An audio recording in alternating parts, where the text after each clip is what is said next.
Hello everyone and welcome to the Cone Racing League, and today we are here for round 14 of Tier 2, once again joined by the wonderful Hedgehog.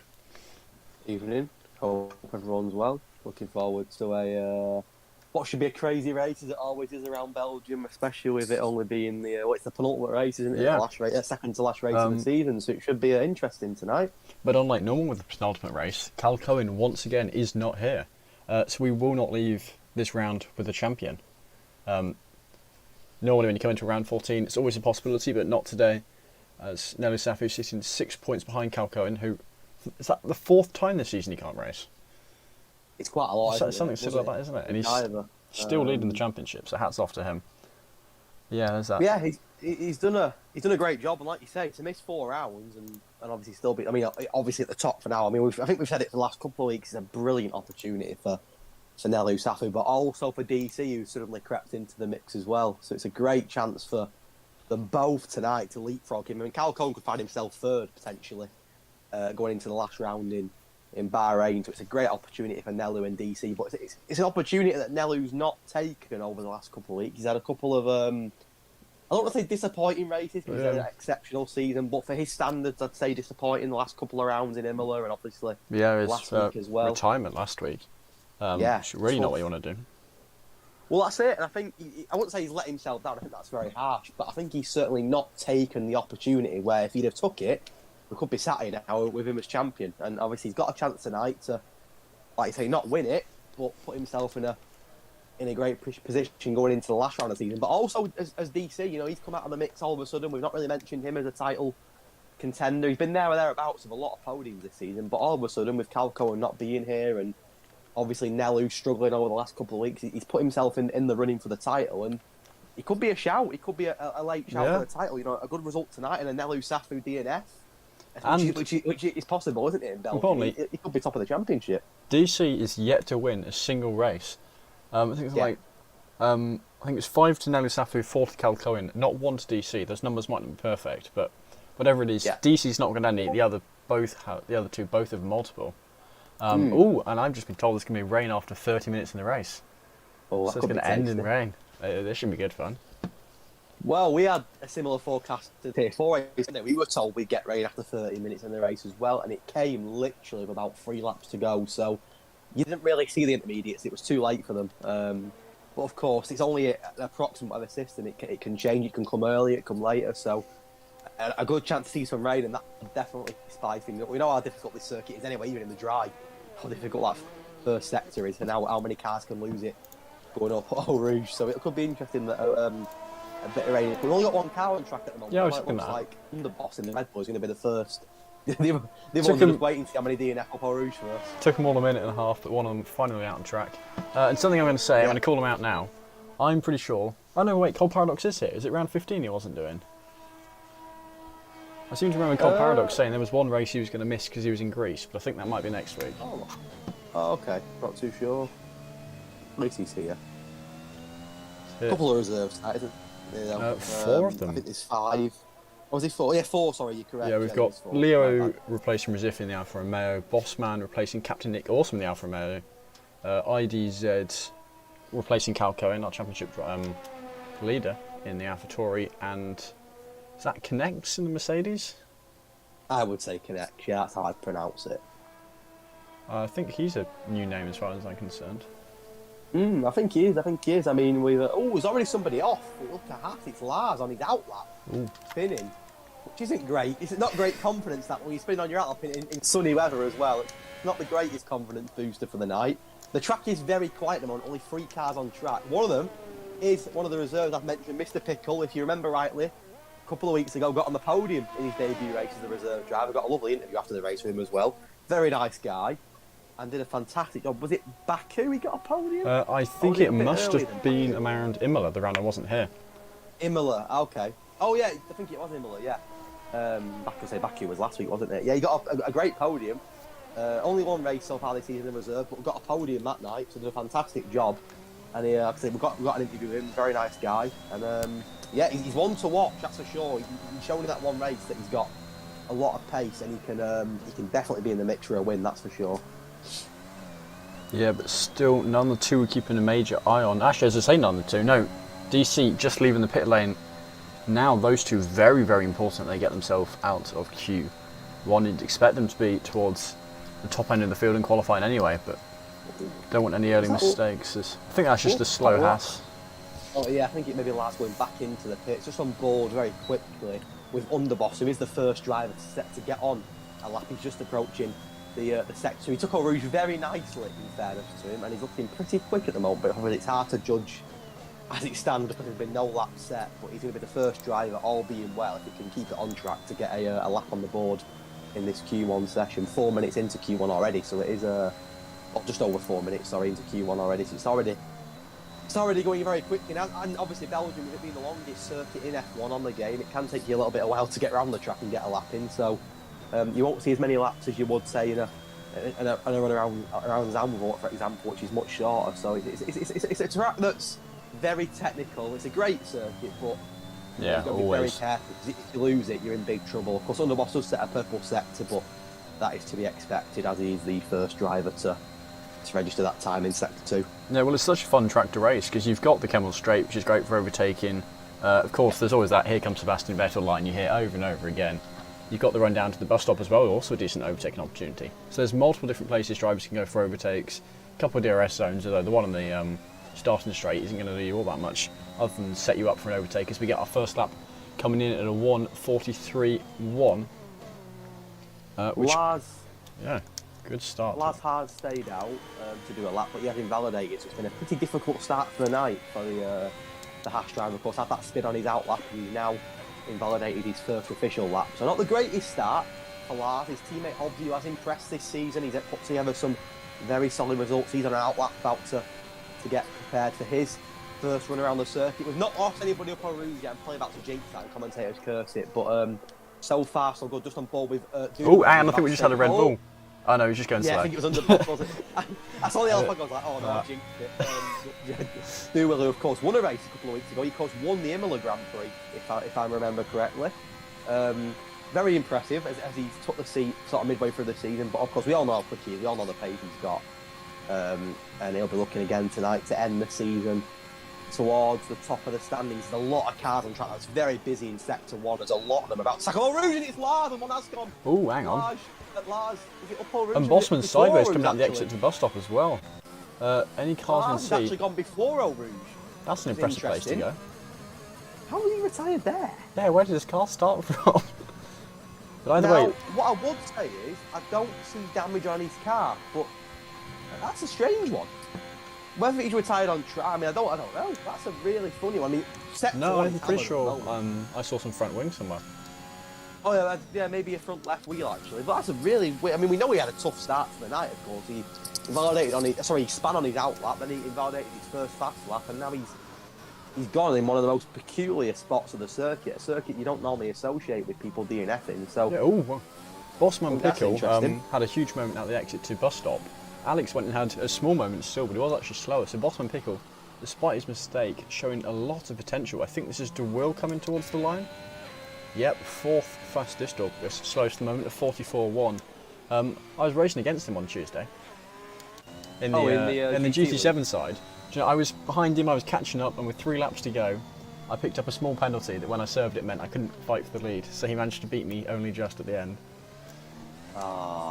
Revenge this week. Where are you next? What track is it next? It is Willow Springs, so not a track the F1 drivers will know. But we had Laguna Seca, which is a more well-known track. So you get revenge next week then? Yeah, hopefully, because he can have the title of the championship lead off me.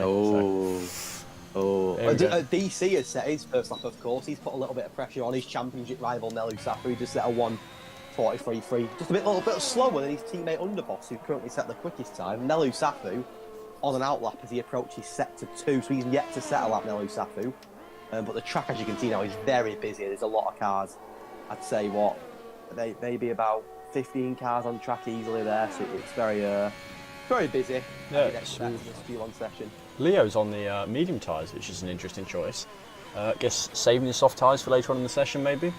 There's a very slow time from IDZ. It could be an interesting strategy in terms of what tyre you start on. Of course, if rain, I mean, obviously we were told a similar forecast on Monday in the Tier 4 race that rain's was going to hit after about 30 minutes. So I opted for the mediums. I thought if I start on the mediums, try and look after them until the rain comes. It didn't work out like that, but that could be an option. And obviously the softs do die pretty quickly, around about 8 laps, 9 laps on the soft maximum around here. So a soft, medium, soft is the way to go. It's a pretty similar, pretty straightforward strategy, but the softs do tend to die pretty quickly in the race. So it'd be interesting to see how many of them opt for the mediums in hope that they can take them through until the rain comes. But of course, that depends on whether the forecast is accurate or not. We won't know for sure. But Nelly Sapphu's about to tackle all roofs. Let's see if he can nail it. He won't want a mistake up here. Yeah, pretty straightforward for Nelly he knows what he's doing. Is that a McLaren off? Yellow flag. Yeah, it is. Oh, poo on. Is that Tobes or Mark? IDZ's also gone. He's gone off the track as well. Look what happened there. Very wide line from the two of them. But I think Marty, has he got damage? No, sorry to interrupt. Okay. Nelly Sapphu purple first sector. So immediately showing he's ready to push for the title. Imagine on lap 1. Here comes Nelly Sapphu. Flying past DC. Bailiff has already put his money on DC. And that's for the title, not for today. Who's that, Bailiff? Yeah. Well, of course, he's top of tier 4 at the moment. He's got it in the bag with one race. It's not confirmed yet, but you know he's very close with one race to go. He had a tough race on Monday, in fairness to him. He managed to do a fantastic job because his connection dropped midway through the race. He managed to rejoin the lobby and get a podium, which was a fantastic result from him. I actually lost the car in the same spot as Nelly Sapphu with 2 laps to go and threw away my first points on the wheel, but we won't talk about that. We'll leave it there. 2 laps to go. 2 laps to go. So close. You're getting closer every week. Actually, I don't know if I will get the point on actually. I think I may have completed a certain amount of the race. Oh, you might be right. If there were less than 15 left and you were there with 2 laps to go, you probably will get your first points on wheel. We'll see. Here we go. Possibly, we've got a chance. Nelly Sapphu up into second immediately, a 1:43.1, just 7/100ths behind Underboss. I'll tell you what, we nearly lost somebody else for O'Roos then because Marty touched the left-hand curve. We already seen a McLaren lose it in real life. I think was it Norwich last year. I remember having a in that wet qualifying where Vettel was complaining to the FIA. The race that never happened. My Russell got a podium. I so nearly went to that race. Oh, I'm so glad we cancelled. The fans did get refunds apparently from that. Well, we moved ours to next year because. Is that what you did? Yeah. Okay. Because for vaccine reasons, we couldn't. Like some of us couldn't go. We were able to move ours to next year, so we're going to be going this year, hopefully. Me and a couple of friends, so that should be good fun. Hopefully there'll be a race. I'll take a big cone banner, try and get it noticed on the TV. Yeah, you got to do that, haven't you? Get some advertising for cone. Clerpy had a bit of a mess. He's currently on the gravel. He had a spin. Oh yeah. Through sector 2. I'm not exactly sure where he had the spin, but I saw his car facing the wrong way of the circuit. Not too sure if he's got damage. He has got damage. He's got no wing on the front of his car. He's a very lucky boy that he's not actually out of the session there. He's got no wing at all on the front of the Williams. So he's a very lucky boy that he's now lost out the exit of that left-hander. I think Latifi at a moment there. Was it? That sounds familiar. 2020. Yeah. Yes, didn't Raikkonen hit into him if I remember rightly? Oh yeah, he just clipped him, didn't he? And lost a tyre. Yeah, now you mentioned it. Marty goes fastest, a 1:42.8, first man in the 42s, with over 5 minutes of the session left. There's still plenty of time for drivers to improve. Well, Marty has shown plenty of pace on every race this season. He's another one that's sort of just not had much luck when it comes to the racing itself, but he's got plenty of pace. He was at the front in Baku, of course. He had that big collision with Nelly Sapphu, if I remember rightly, last week in the sprint race. I mean, Marty right the way down the order. He's currently P19 in the championship. Only driver behind him, Captain Nick, who's not racing today. So I guess he can only go up, but he's got Underboss in front of him. So it doesn't look like at the moment he's going to overtake Underboss. Oh, actually, I haven't said that. The two of them. 18th and 19th in the championship, currently first and second in qualifying session. So the yellow flag is everywhere at the moment, but I think it's mainly letting drivers overtake because the track is very busy. Only the one DNF so far, that is the unfortunate Lars, who had a very interesting DNF. Oh, DC then. I panicked then for a second. I panicked just for a second, then I thought, what's he done? But he's pretty comfortable. You'd expect Hobbsy once again showing great pace. He's well in the mix at the top, but it's as you'd expect. Like you say, he's got a lot of pace. Hobbsy, he's had a great season this season. Yeah, his Trunder's invalidating here. I mean, Hobbsy he's Mr. Consistent. You see Nelly Sapphu, but even Nelly Sapphu makes mistakes. Hobbsy is almost always in the top 5. Yes. He very rarely gets. I don't think I've ever seen him get a win actually. He had that one that was taken away from him from penalty reasons. But he gets podiums, usually in the top 5, and he just stays up there in the championship. And he's still in a battle with Strauss for 4th place in the championship. There's currently 24 points, if my standings are correct, between Strauss and Hobbsy. And 2 races to go, that can be quite easily brought down. So Hobbsy will still be looking at Strauss as a potential target to finish 4th. I mean, there's no reason why not, of course. The 2 tracks that are left, Belgium, of course, tonight, and Bahrain next week, are not easy circuits. So there's still plenty of points up for grabs, and Hobbsy will be trying to challenge Strauss for that P4 spot. Strauss currently 6th. And I think we mentioned plenty of times how him and Nello Safi have been the strongest team in Cone this season. They've been phenomenal. Well, you say that every week. But AlphaTauri, I can't remember if it was Cal Cohen or Big Balls, but they were bragging that they are now the strongest constructor tier pair. AlphaTauri has overtaken. They've been very strong, in fairness. They've overtaken Aston Martin for that. Well, Cal Cohen's never here. He scores ridiculous points, but he's never here. It's hard to believe he's top of the championship when he's missed 4 races. And it is 4. This is number 4 for him. Fantastic. And of course, his last race, obviously he missed last week. His race for that in Italy. He had a tough week in Italy, as did Nelu Safu. They both obviously scored points outside the top 10, which has given DC this sort of opportunity out of nowhere. To obviously Cal Cohen not being here has helped, but Nelu Safu having a couple of difficult weeks has given DC this chance to suddenly turn what was a 2-horse race into a potentially into a 2-horse race again. If Cal Cohen's not in next week, he'll be out of the championship mix, you'd feel. So yeah, I mean, maybe at the moment it's between Nello and DC. If Nello and DC get a nice strong 1-2 here, Trunder's 44-1, they could leave Cal Cohen in the dust. After being up there holding on, despite all the races he's missed, this could be the turning point for him. And it could be enough to put him out of contention. Completely agree. It's all about, obviously, he scored many points, but it's about consistency and being here. Cal Paradox just set a purple sector 2. He's just up over a 10th through that sector, of course. Last year's Tier 3 champion. He knows what a championship battle is like. He was also in a 3-horse race for a title towards the end of last season. I remember him, Strauss and Bowie having a fantastic battle for the Tier 3 championship, but it was Cole Paradox that came out on top. This corner here, the last corner, was one that I really struggled with on Monday. Kept losing it every single time. Where was it? It was awful. There we go, Cole Paradox moved up to 12th. Where was it you had your crash? On Monday. It was... Where was it? Mine's gone blank. It was in I don't know if that particular part of the track has got a name. All but one corner has a name on this track. It was is it Stavelot? Who's near it? Let me have a look. There's a Mercedes on track now that's pretty close to it. I think it's the Luxie. So I will let you know in a second. Luxie's very close to where I had that track. I think it is Stavelot. I don't know. It's not this corner. It's this one now. This right-hander that the Luxie's about to go on right here. Did you get what? You touched that stuff on the outside. Or... Well, I may have been very marginally, but I just oversteered completely. Just I don't know what happened really. Just a lapse of concentration and just went into a wall. Wasn't pretty. Wasn't nice. And like I say, we've only 2 laps to go. It was heartbreaking, but these things happen. We live and learn. And Deluxe's not. I mean, he is safe, Deluxe. You'd expect him to be safe now, but he's about to. I always say that. You still have some very quick drivers. Of course, Big Balls, you'd expect him to get into the top 10.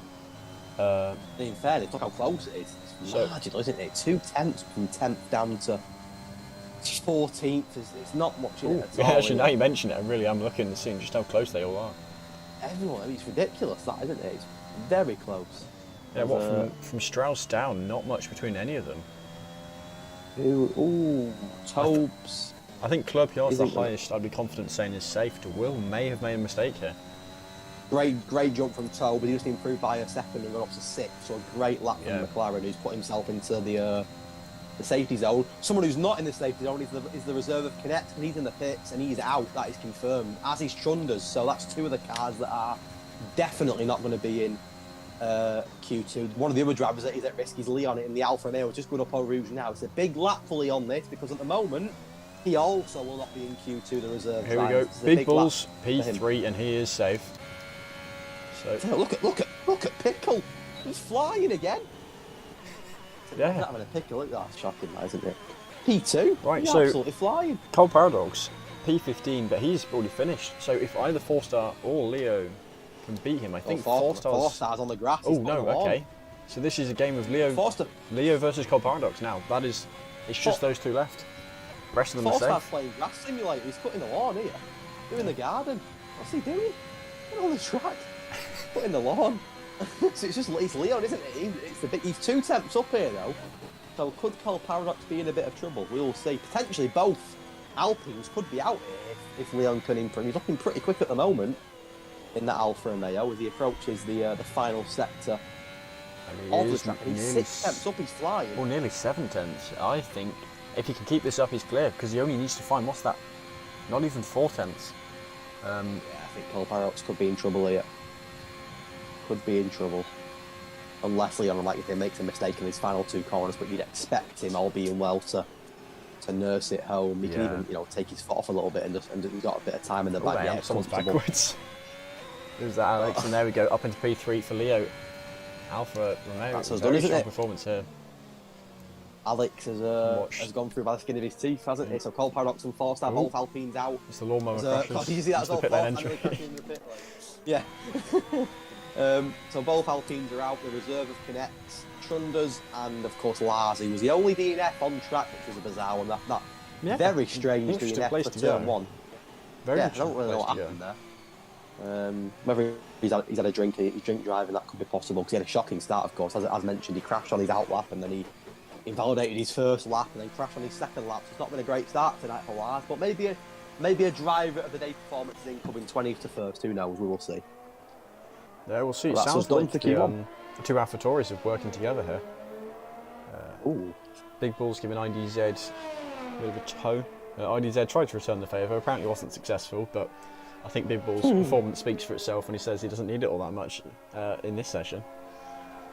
I'll tell you something, look at the reserve Alfa Romeos, they're having a fantastic start tonight, both in the top 3 in Q1, so if you're an Alfa Romeo driver and these boys are reserving for you, you'll be pretty happy so far with the performances. They're both on 143 deads, very similar lap times and both into the top 3, so of course it is only Q1, things can change very quickly, but it's a promising start for them too, that's for sure. Yeah, it's a shame as if he's missing this race, because actually a couple good rounds and he could have potentially broken the top 5 championship wise, but here we go, Marty with the fastest lap with 2 Alfa Romeo reserves, as you said, Bossman and Leo just behind him. Then further down, right on the drop zone, we had Alex, who, how much of a gap did he have? Actually, he did have a little bit of wiggle room, over half a tenth, which when you look at the entire field being nearly within a second, you know just how close Q2 is going to be. I mean, Q2 is always the interesting one in my opinion. It's just where the drivers, they're not pushing too hard, but they all know they need to really go for it. And the times are always so close. And you can see here already, what's that? 8 and 9, 2,000 separating them.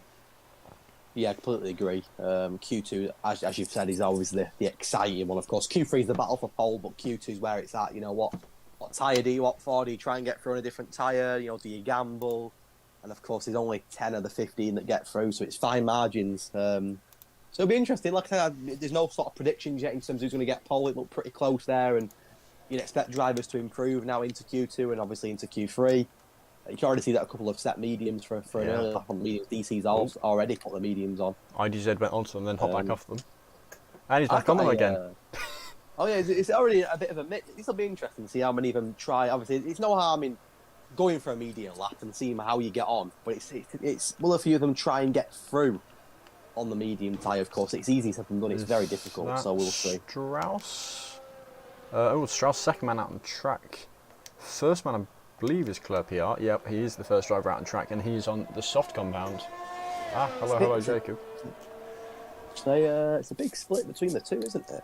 In terms of mediums and softs. In terms of first stints, you know, a few have opted for the softs, quite a few have put on the mediums. I've got a fact about Belgium. I never knew this, but Max Verstappen is actually from Belgium. I never knew that. Maybe that's just poor knowledge from myself, but quite surprised at that. I never knew that he was. And I'm honest with you, I never knew. Whether that's poor F1 knowledge, I'm not too sure. But another fun one. Grosjean isn't French. He's from Belgium as well. I can't remember if he's Belgium or where he is. Hang on, let me do a quick internet here. I know that according to this, Max Verstappen was born in Belgium to a Belgian mother, but decided to represent the Netherlands. So technically speaking, before Zandvoort was. Grosjean is from Switzerland. There you go. It's just The Verstappen one's really confused me. I never knew that. Never knew that. I guess it might be to do, to hold the same flag as his dad. Well, that's what it says. It says that he opted to pick Netherlands because of his dad. But technically speaking, before Zandvoort was in place, this was Verstappen's home Grand Prix. Yeah, I guess. I mean, I guess it still is now, really. It's his home, Belgium. It's where he's from. So that's a really interesting one. I never knew. Maybe a lot of people knew that. Maybe that's just poor knowledge. But I had no idea that he was from Belgium. Fernando Alonso also never won a race in Spa until this year. He's going to win it this year, isn't he? Yeah, of course, of course. Behind the safety car again. And one more very quick thing. Of course, we all know about Eau Rouge. It's got an elevation change of 35 metres. You know, it's not quite big. We all know how scary Eau Rouge is. when you really think about 35 metres, that is utterly ridiculous. Yeah, it's pretty scary, that, isn't it? I've seen it when the fans are on the track and they're like sledging down the hill. Yeah, well, you always there's a few clips of F1 drivers messing around at the top, or there's that one of a suitcase rolling down. I can't remember which team that was. I think I've seen the one with Verstappen and Ricciardo having like a tea party at the top of the hill as well at the table. So it's a crazy part. I mean, one of the most unique parts on the calendar, isn't it? From about all the circuits, one of the most unique features. As Tobes about to go for a lap on the mediums because he's not at the. Hang on, is that Marty or Tobe? Oh no, just coming up pit lane exit. Yeah, they both went up the pits on the mediums, aren't they? Calling underboss for pole. Well, he looked quick, didn't he, in Q1? He was the first out on track, wasn't he? He certainly looked fast there. Let's see if he can keep it up. Wouldn't say consistency is his strong suit, but he's certainly not a slow driver. And actually, I'd say his driving has matured a lot since he first raced with Cone. It was last season he had his first race. I think it was Imola, because I remember thinking he was quite a dirty driver then. But he's certainly improved. Yeah, he's improved a lot since then. He had a few moments, and I was about to give a fact that Cal Cole would have liked, but of course he's not here. That Michael Schumacher is the only driver to ever win the World Championship at Spa. Of course, Cal Cole could have done it tonight, but he's not here. Yeah. So the championship will not be won tonight. No matter what, we'll be going to Bahrain with the whether it'll be a one-horse race, a two-horse race, a three-horse race. We're not too sure. And on the board, it was a jinx because he just spun. He's not got damage, but he's a very lucky boy. Completely lost the car, touching the curb, having a spin, not touching the wall. Luckily for his sake, but he's probably just screwed the mediums up a little bit, and he's will not have filled himself with confidence there. But like I said, very lucky that he's not touched the wall, just spin on the track. Yeah, always. Alex does spin on track, and who's that near him? Hang on, one of the McLarens coming up on him.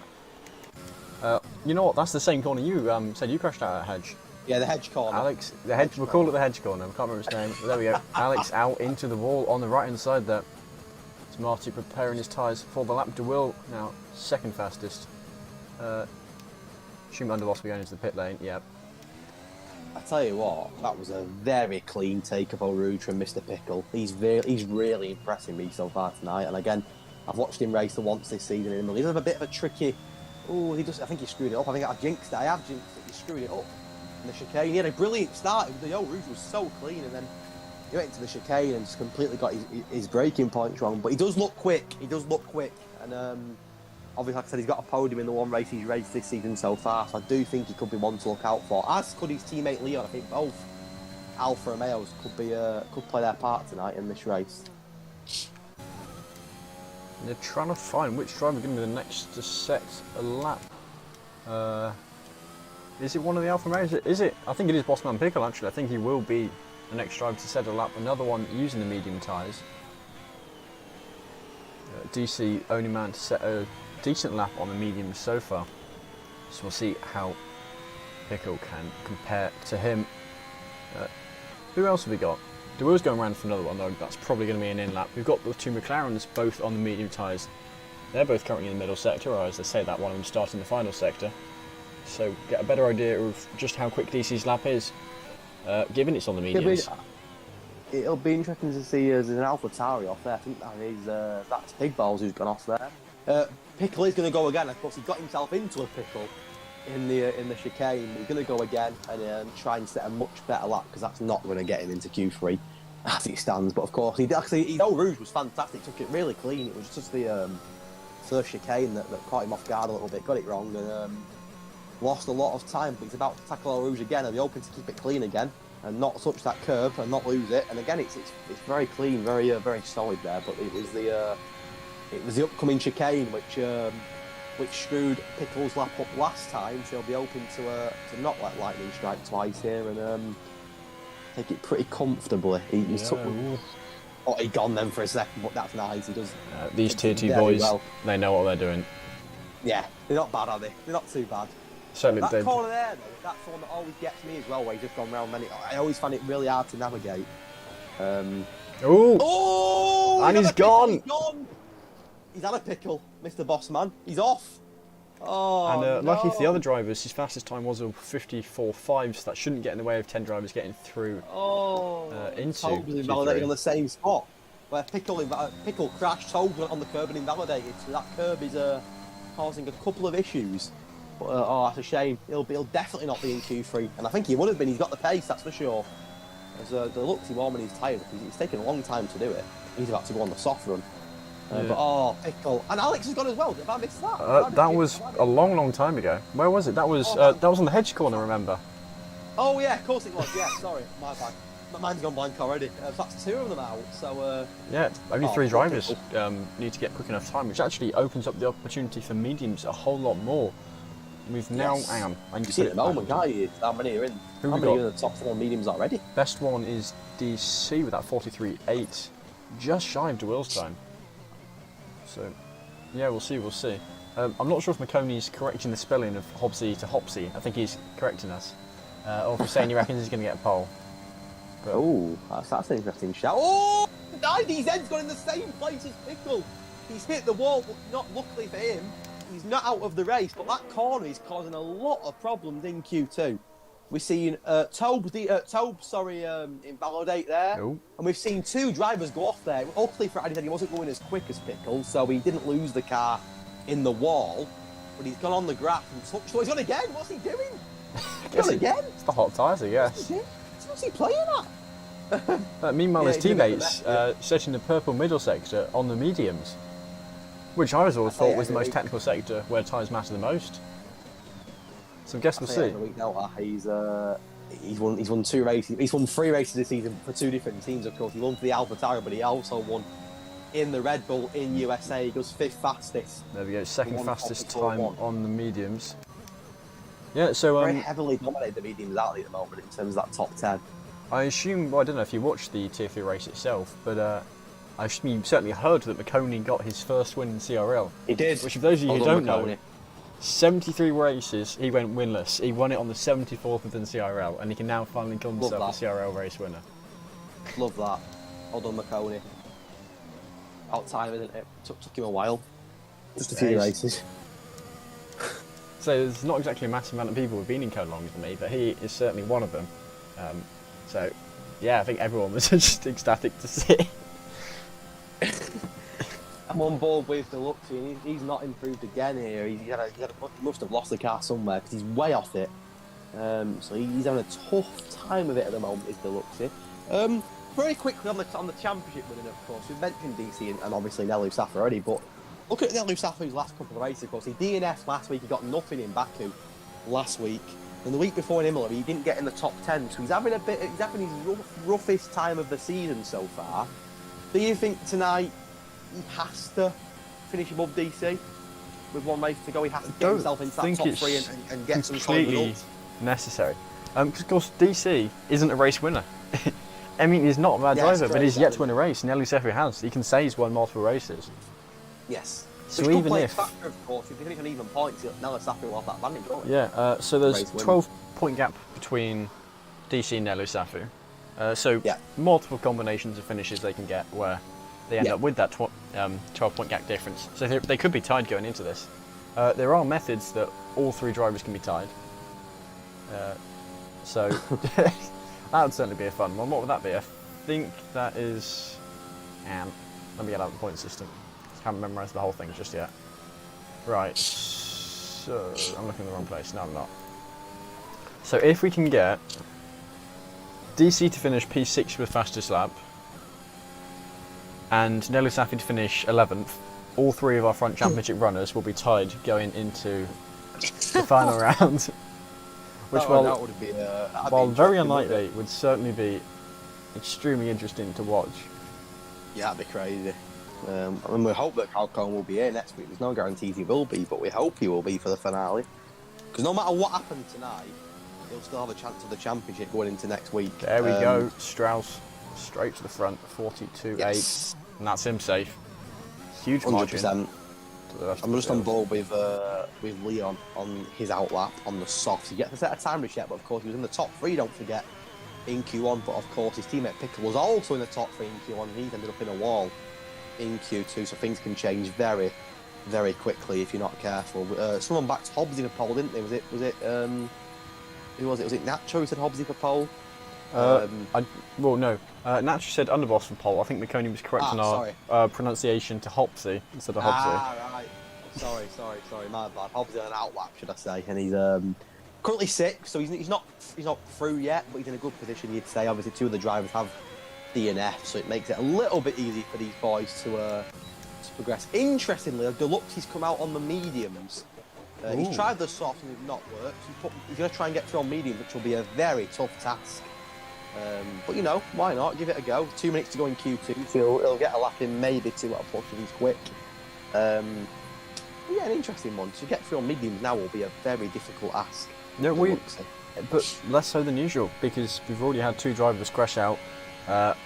One in that left-hander that they've updated for MotoGP, the other one at what we've now dubbed the hedge corner, as we can't actually remember the name. Yeah, that's the one. Oh, hang on. Nelu Safu. That's a pit lane retirement. What's he doing? That's very interesting, but if you're DC, you're over the moon with that. You're absolutely over the moon with that. I don't have the reasoning behind why he's done that at all. He's not set a lap, so... Is it what I will say about Nelu Safu is as good as the season he's had, the one thing that I've picked up from him, especially in recent weeks, he gets very frustrated very quickly, of course. He went into the pits and retired last week in Baku. Didn't even come back out on track and he would have scored points. So what I know is he gets frustrated very quick. So I'm thinking, there's no way that's tactical. No way at all. You don't start 15th tactically in Belgium. So I'm thinking, again, it's more frustration. But if you're DC, advantage DC at the moment, that's for sure. Yeah. Yeah, 100%. He's about to start a lap as well, DC, so we'll keep an eye on him. He's currently 5th, so he's in a good position, but he will want to improve here on the softs. I think his first lap may have been on the mediums. I think it was on the mediums, if I'm yes, right. It was, yeah. As Leo goes fastest.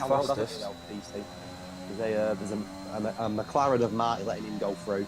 Yeah, he's got to Rouge, but advantage DC at the moment, as long as he can keep it on track, he'll be in Q3, and Nelu Safu won't be in Q3, so a good opportunity for DC. But DC has just dropped to 7th all of a sudden. He's got to be careful. He's not confirmed in Q3 just yet, but you'd like to think that he's in a good position. Is he already 2 tenths? I think that was Hopsies was supposed to be calling him going up to 3rd. Oh, here comes Deluxe. This will be interesting. Let's see if he can jump. Starting a lap, yeah. Deluxe on the medium, so this will be an interesting one. Where can he slot in? He's not going to have time either to go again, I don't think. He's not going to have time. This is it. This is it for him. What he gets, 11th. He's not going through. So, hang on. AlphaTauri's off. AlphaTauri off in Upper Rouge. Oh, which one's that? IDZ. I think it was IDZ. That's not too critical then. DC 2 tenths. Green first sector. About to see how he did from then on. Comes around here, end of the 2nd sector. How green is he? Half a second. That looks putting him around about 4th, 5th. Yeah, he's looking comfortable. As long as he can bring it home, there's no doubt that DC will be in that final qualifying session. There's only Underbot actually that can jump up now. Yeah, I'd be surprised if he was to go out. He was the quickest in Q1.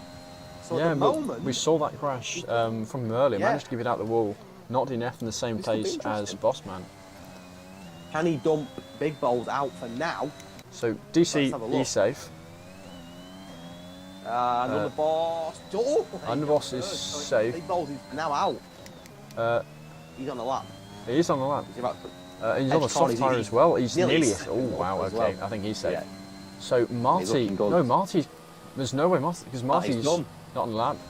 So all Underboss has to do. Sorry, all Big Balls has to do is find 2 tenths, and at last count he was 9 tenths green. So he's going to have an absolutely atrocious last sector, or he's safe. I tell you who to watch here though. Strauss. He's the only driver in the top 10 on the medium tyre, and he's second at the moment. No, he was on the soft. Oh, right. He's got the mediums on at the moment, but if you look at the front best... Ah, right. Sorry, my bad then. Yeah, sorry, my bad. Yeah, and ignore that. Yeah, it is Marty so knocked out in the end. So no one's on the mediums, are they? No one's gone through on the mediums. They're all on the softs. DC's fifth, and the big news there, Nelu Safu out. Which is, I mean, I'd love to know why. I think it could be frustration that's got the better of him there. Yeah, there we go. Leo, again, the AlphaTauri reserve. Of course, Bossman crashed, but the other one, they're both mighty quick. So, yeah, we might see a very good performance from them, possibly a 1-2. We have seen 1-2s this season. We had one at Kota. Yeah, we did. And that was the AlphaTauris. No, was it the Red Bulls? I can't remember. Yeah, it was DC and the reserve of Big DC and Big Bull, so that would have been Red Bull then. Yes, yeah, Red Bull. Go a second separating the top 10. I mean, 7/10 separating the top 9 there. I mean, like I said, we won't know for sure why Nelu Safu's retired in the pits, but it puts him at a massive disadvantage. Of course, there's no doubt he can climb through the pack and get a great result, but it won't be easy starting 15th, right in the midfield. And if you're DC now, you know that at the moment the advantage is yours. Yeah, this is his chance to shine. I mean, if he can push for a pole here and even get on the front row, that'd be huge. So it could be a. Of course, I know doubt that bigger twists will come throughout tonight. But at the moment, you say as it stands, DC is in the driving seat as we enter Q3 and the fight for pole. Any predictions for pole? Any guesses? Who you think might get it? Really hard to say. Underboss got through, didn't he? Very close. Yeah, he did. I think I'm gonna have to put money on Underboss. He's not the most consistent driver, but I just kind of it'd be a nice change, you know. So I don't think I've seen him get pole yet. Agree. And certainly a driver I think capable of getting it. So yeah, we'll see. I don't disagree with that. I'm gonna go something a little bit different. I'm gonna go big balls. I think he could do it. But genuinely, I look at the 10 of them there, and I think if any of them got pole, it wouldn't surprise me. Like, yeah, I think the only 2 I wouldn't put up for pole is actually I think 3 is Tobes, Hobbsy, and Clerpiard. All these are capable of getting onto the front 2 rows. I don't think any of them quite pole. I would forget the last time I said I don't expect Clerpiard to get into the top 3 for qualifying. He got second and made me look like an idiot. So you never know, do you? You never know. He spoke too soon there. ID said on an outlap on the mediums. That's an interesting one. That's a very interesting one. But I'm sure he will know what he is doing. As you can see already, sector 1 is very busy. 5 cars going through the first sector already. 7 of the 10 out on track, apart from Doolittle, Big Balls and Shout are yet to go out on track. But 10 minutes to go here. And let us know in the stream who your prediction for pole is here. I'm looking, we've got quite a mix of constructors in the top 10, as you'd expect, as it always is. No Mercedes, sadly, but the other team's looking quite strong. And the battle for pole is on, as I'm on board with Strauss, who of course looked very quick in Q2. We know he's more than capable of putting himself on pole position as he goes up Eau Rouge for the first time. I think the first driver to tackle all that will be Mr. Clerpiard and the Williams, who's just about to approach. On board with him, just myself at the moment. Corner, on track. So yeah, interestingly, the constructors is still very much all to play for. The 2 main runners for it are Ferrari and Aston Martin. As of the end of round 13, 43 points between them. I don't have what that gap is post tier 3 and 4 here at Spa. Oh, Clerpiard's immediately ruined his lap. Yeah, I mentioned that was a corner that I struggled on the other day. So yeah, like you say, he's ruined it. He's got to run the full track now if we can pit. So it's going to take him a couple of minutes to get into the pits. Yeah, going to hop on board. That was an interesting one, wasn't it? Leo, because Leo with the first man setting the flying lap, I guess, then. And Clerpiard won't bother pushing this lap. He may as well just save his tyres for the next one, keep him nice and warm. Definitely. Every car is out on track now as well. All 10 of them are out of the pits. It's a very busy circuit. At the moment, it's a very big circuit as well, so there's a lot of room for them to work with. Yeah, it's not like we're in Austria, is it? And they're all cramped together. It's quite nice. So what have we got? We've got 2 Red Bulls, 2 AlphaTauris, no Mercedes, and no... What's the other one we got none of? Is it an Alpine? What's Clerpiard? Yeah, it is Alpine. Just, yeah, no Mercedes. like, you know, right quickly, your whole favourite underboss had a bit of a wobble through the first chicane, and I think he may have just screwed his lap up. So not the greatest start to Q3. But he did mention it. He had a tough start to Q2. Yeah, and he came back strong. So we'll see what happens there. But yeah, he may still get a lap. But looked like he struggled a little bit there. But you see, everyone apart from Big Balls are on the lap now. On a fast lap, so this will be interesting. And I think the first across the line will be... It'll be Club PR, but of course we're slightly disregarding his lap. Yes. So you know it won't be the strongest. So Leo will be the first man on a quick lap. On board with him myself at the moment. And then just behind him we've got Tobes and one of the Red Bulls, not sure which one. So Club PR, hang on, that's not even that bad anyway. 43.5. I mean, it's going to be towards the back end, but there we go. A 40. Oh, as Tobes goes into the pit lane. And then Underboss will be the next one. Yeah, 42.3, very strong laps. Underboss 42.0, and hang on, all of a sudden, it looks like we're both completely wrong here. IDZ, the next man. And he gets a 44.4, so not the strongest lap from him. Hobbsy, next driver in the Haas. And he goes third fastest, couple tenths behind Underboss. Or Underboss's teammate next, DC. That's not bad, that's good. He's, what's that, 36 thousandths behind his teammate. Doolill's next on the softs. We know he's more than capable of getting a pole position as well. He'll want to put himself in the mix. Where will he go in the Ferrari? No, he is. Got the two Red Bulls. Look how close. How close it is. I mean, don't get me wrong, Leo's there's got a great first lap. You ignore Leo, but the rest of them are really close. Yes, Strauss in the mix as well there. So, I mean, it's wide open. I mean, Leo, in fairness, that is a quite ridiculous lap. I mean, to be 5-6 tenths clear already is very scary. Of course, we haven't took into account Big Balls or Club PR or IDZ or Tobes. Well, obviously, all a couple of issues. Big Balls on a lap now. He was my pick for pole, so we'll see where he goes. You'll be hoping. He's got some work to do if he's going to jump Leo. Cause that's a fantastic first lap from the reserve Alfa Romeo. He rounds the last corner, going to cross the line and put himself up into P7. So again, it's only minimal though. There's not too much in it. So there's plenty of time for these drivers to get into the pits. Club PR now into the pit lane. So I guess start for Club PR. With that wobble vast majority of them are going to be going into the pit lane. I think possibly IDZ is going for another one. Of course, on the mediums, he's got a bit more tyre to burn through. Hang on, no, but this is going to be a slow one, so I guess he might be going into the pit lane. Unless he's going around for another one. Yep, he is into the pit lane. I suspect that's the trend. We'll see almost all of the drivers following. Yeah, it'll be quite a quiet circuit, I imagine, for the next couple of minutes as everyone goes into the pits and prepares for their final push for pole. And of course, it's still wide open, but you'd expect Leo now to be, even he's a favourite, he's in a fantastic position, like you say. 5 tenths clear. I'm sure I'm looking to try and improve that as well. But the battle for P2 downwards could go to anybody. I mean, it's so close. Like you say, look at Strauss down to DC. I mean, it's 2 tenths in it.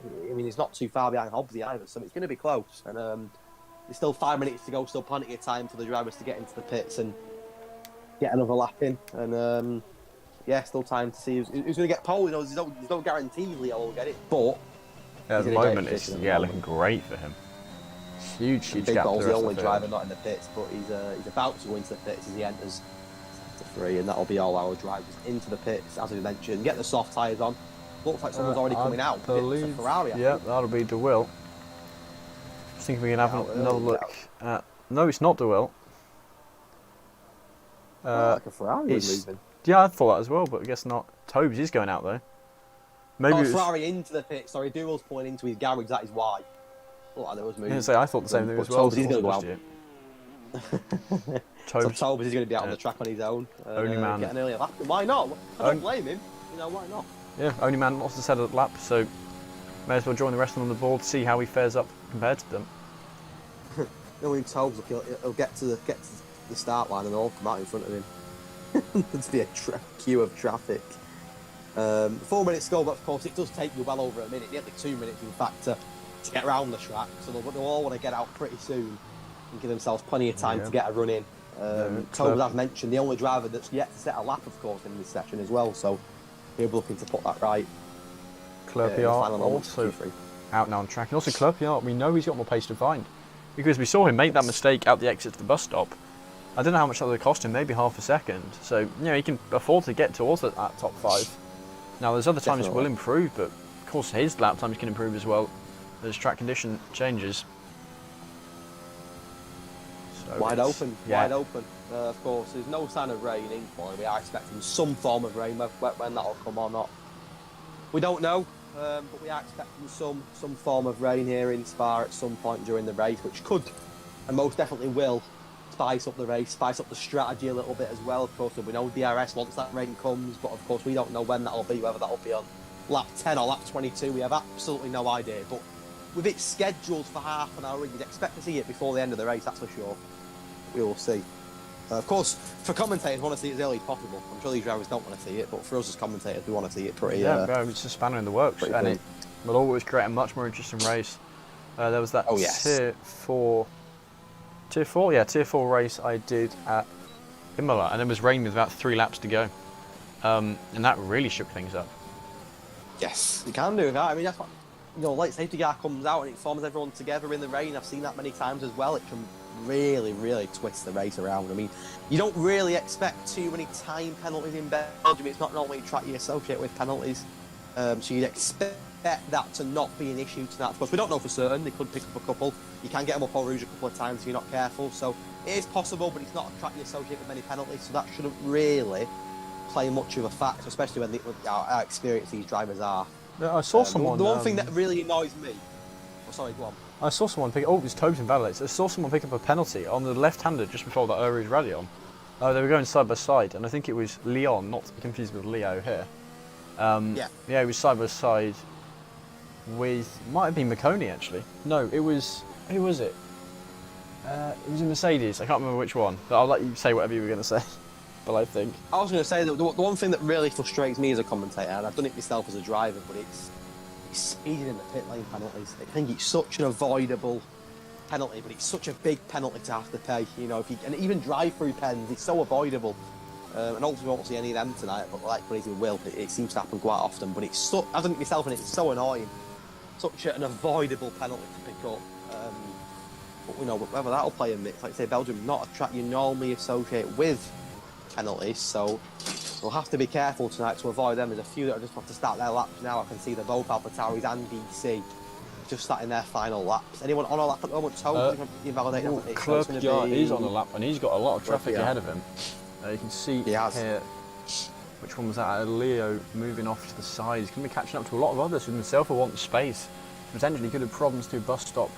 I think you got the Haas staying well out the way there. Hobbsy, these drivers know how to respect each other's space and doing so perfectly. I'm not too sure what's happened to Big Balls, but his fast lap's gone very quickly. He's now giving a toe to he's not giving a toe. I don't know what he's done there, but just seemed maybe unless it was something to do with Eau Rouge possibly. But I think that's his qualifying over with. I don't know how long he's left because I haven't got a time. 20. No, he's over. He's done. My pick for pole's gone out the window. Big Balls is getting P8 at best. His qualifying's done with. Yeah, every driver now on their last laps. They have to make this one count. IDZ has now moved on to the soft tyre, so we'll have to keep an eye on how he does. Club PR left himself 2 laps on this, slotting in just between that small gap between the 2 Red Bulls there. So you know, a little bit of time would have moved him up or down. But he's ended up 5th for the moment, though. DC 3.5 tenths green. Yeah.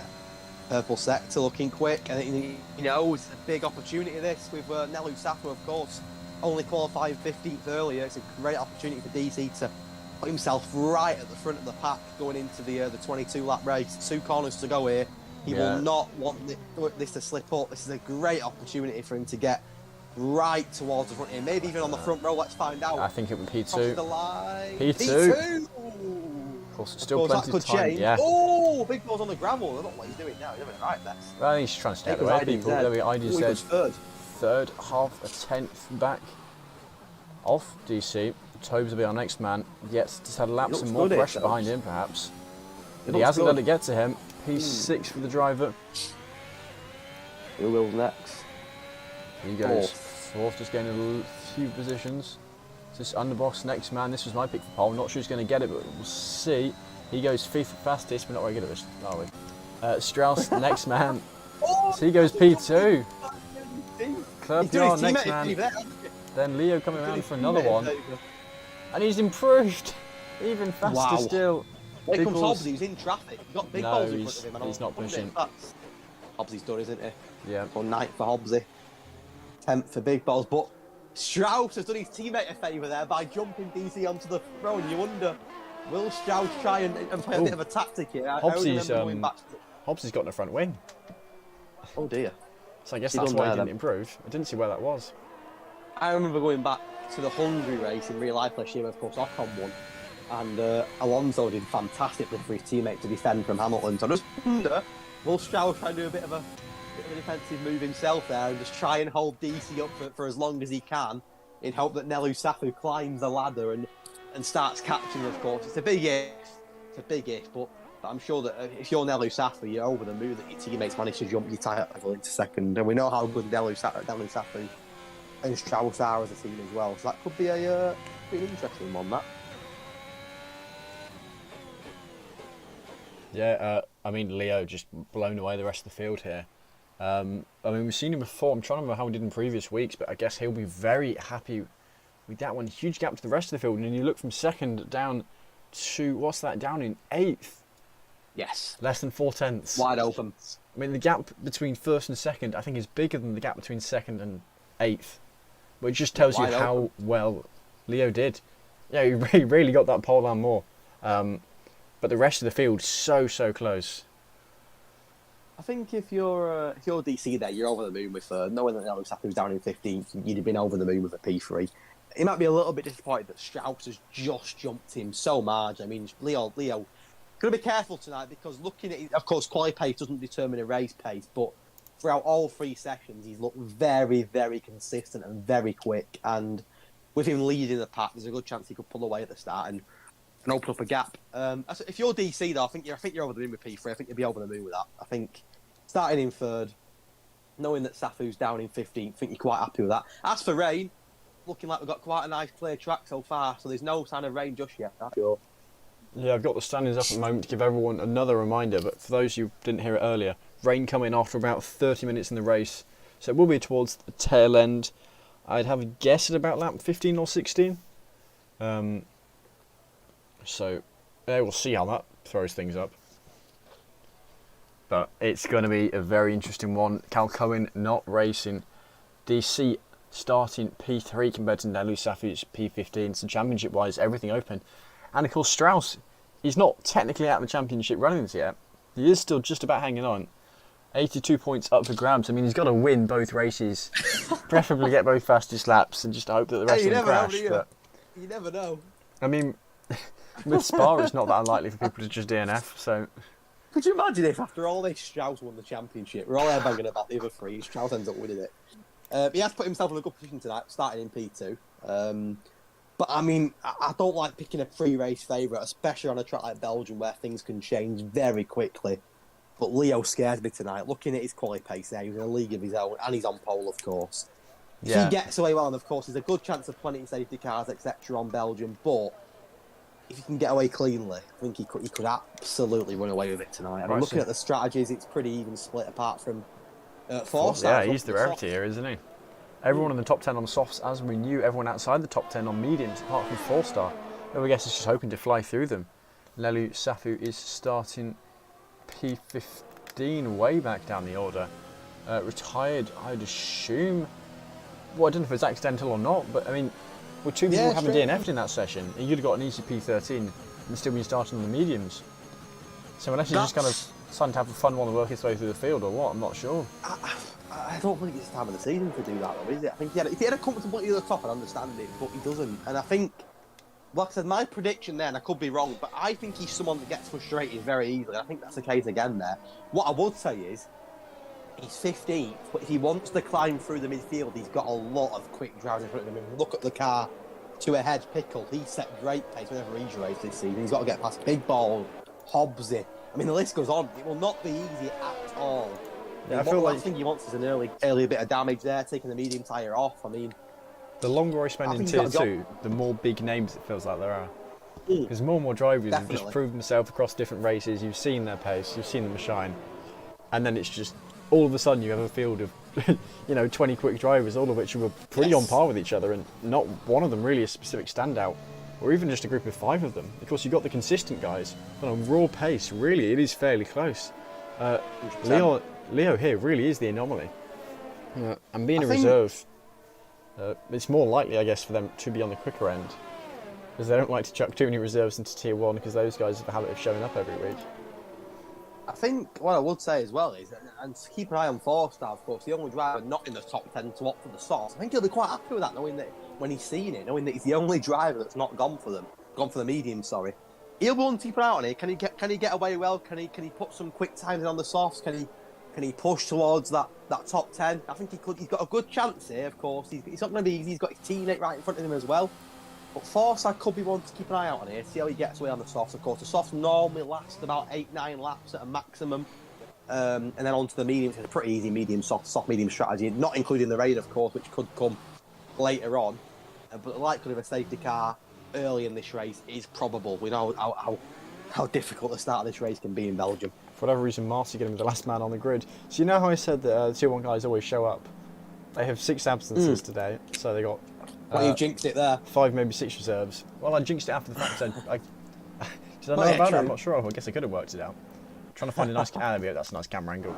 So Strauss on the outside, Leo on the inside, and we know Leo is fast. We'll see what we can do. But here we go. 5 lights are up.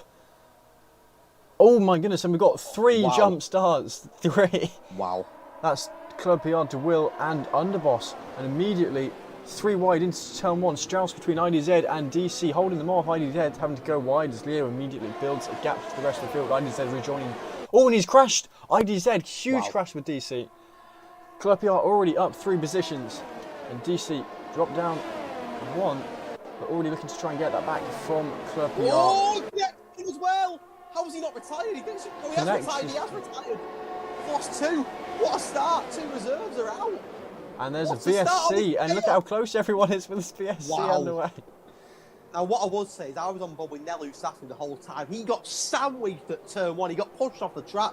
He did so well at first. He jumped about 5 cars and lost it again because he got sandwiched. You mentioned him 4-star having a good start on the softs. That is exactly what he's done. He's up 5 already, but what a start. 2 DNFs on the opening lap of VSC. Chaos, as you'd expect in Belgium. And top 2 have stayed where they are. They're the only 2 on the grid apart from Alex that have stayed where they are. Mental start to the race. Yeah, I'm impressed Alex has stayed where he is, picking the 2 DNFs and just everyone moving up and down the field. Big Balls clearly something happening to him. De Will we know with the jump start, but actually seems to still lose positions. So he'll probably serve that drive through this very lap. Who was the head out of them 3 that have got jump starts? Who started higher? Was it De Will? No, I don't think De Will was the first one. I can't remember who it was. I guess I can go back. Maybe Underboss. Can go back on the stream and check, can't I? I'm just curious because I've done it in the past where if someone does it in front of you. Yeah, no, that was exactly what happened. They were all next to each other. Yeah. So someone's going to get it. Alex has gone. We're down to 17 already on the green flag. We mentioned about having a good start and holding position.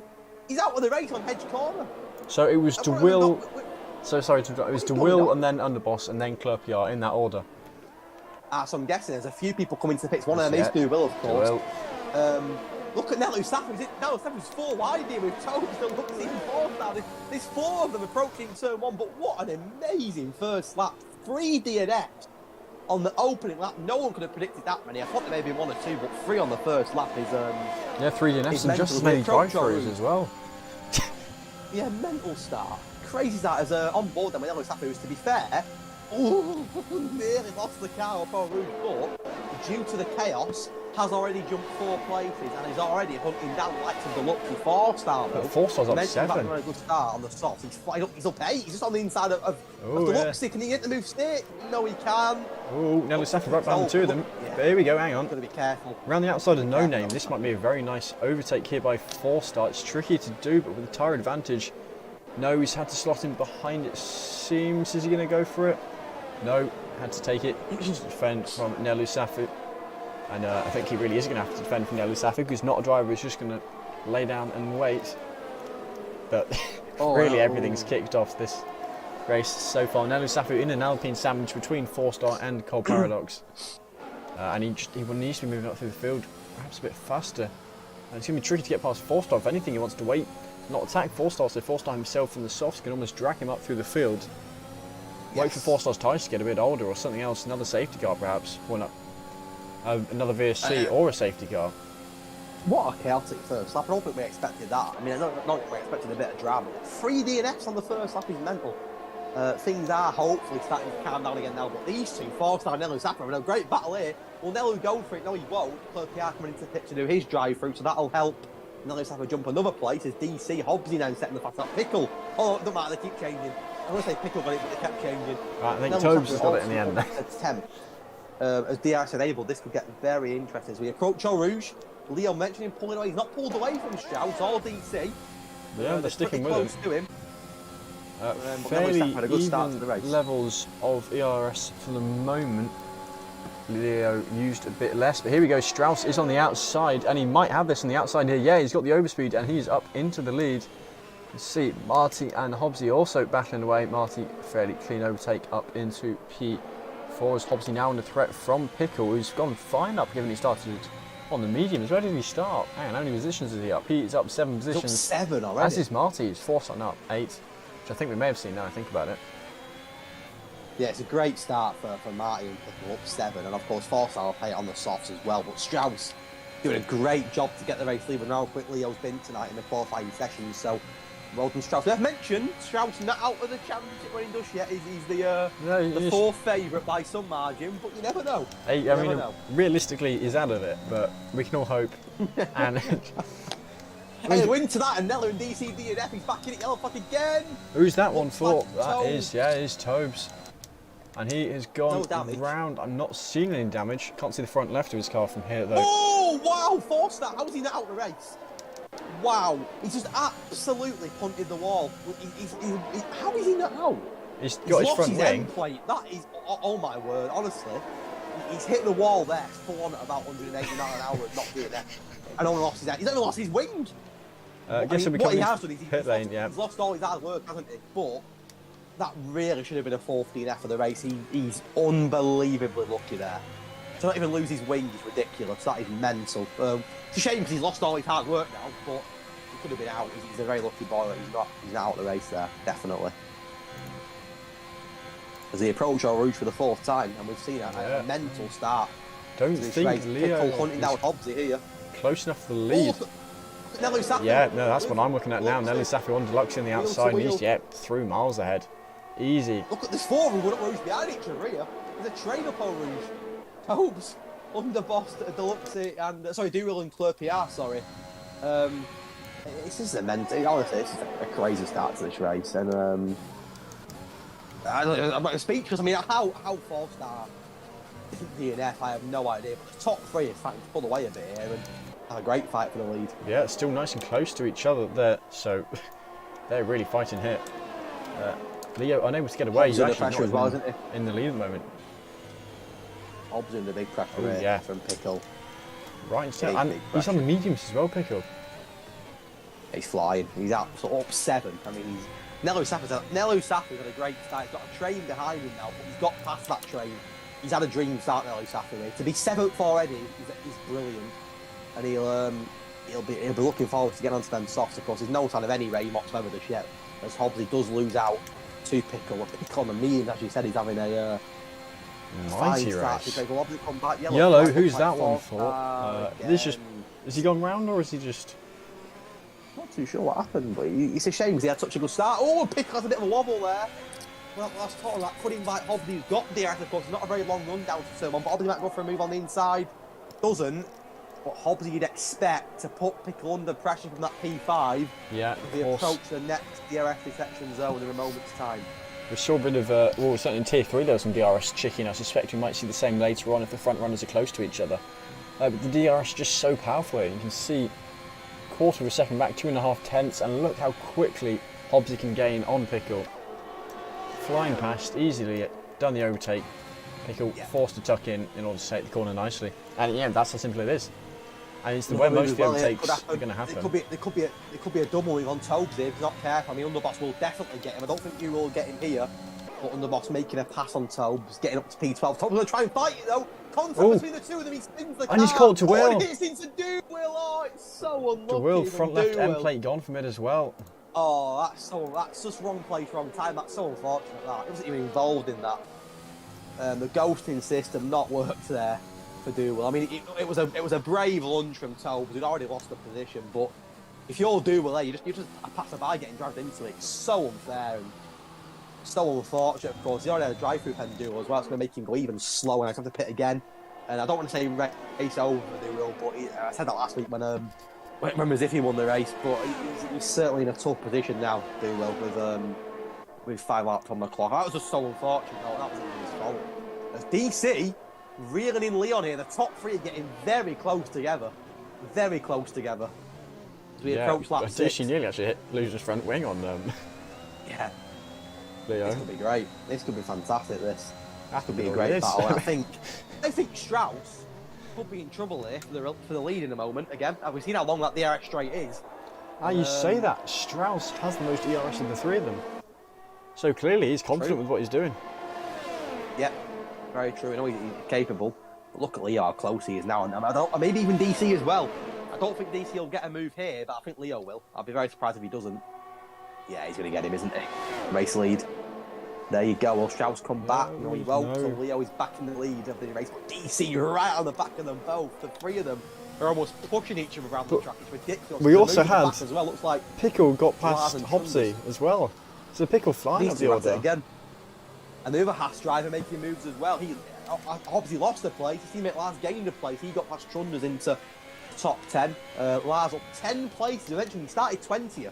He's up to 10th. So it's been a great opening 6 laps for Lars. Had that mental crash in Q1 in such a peculiar place on the track. But he's made up for it here as Tobes and Duo both up to pit. They're already a long way back in this race, and they'll need a safety car to get back into the mix. That's for sure.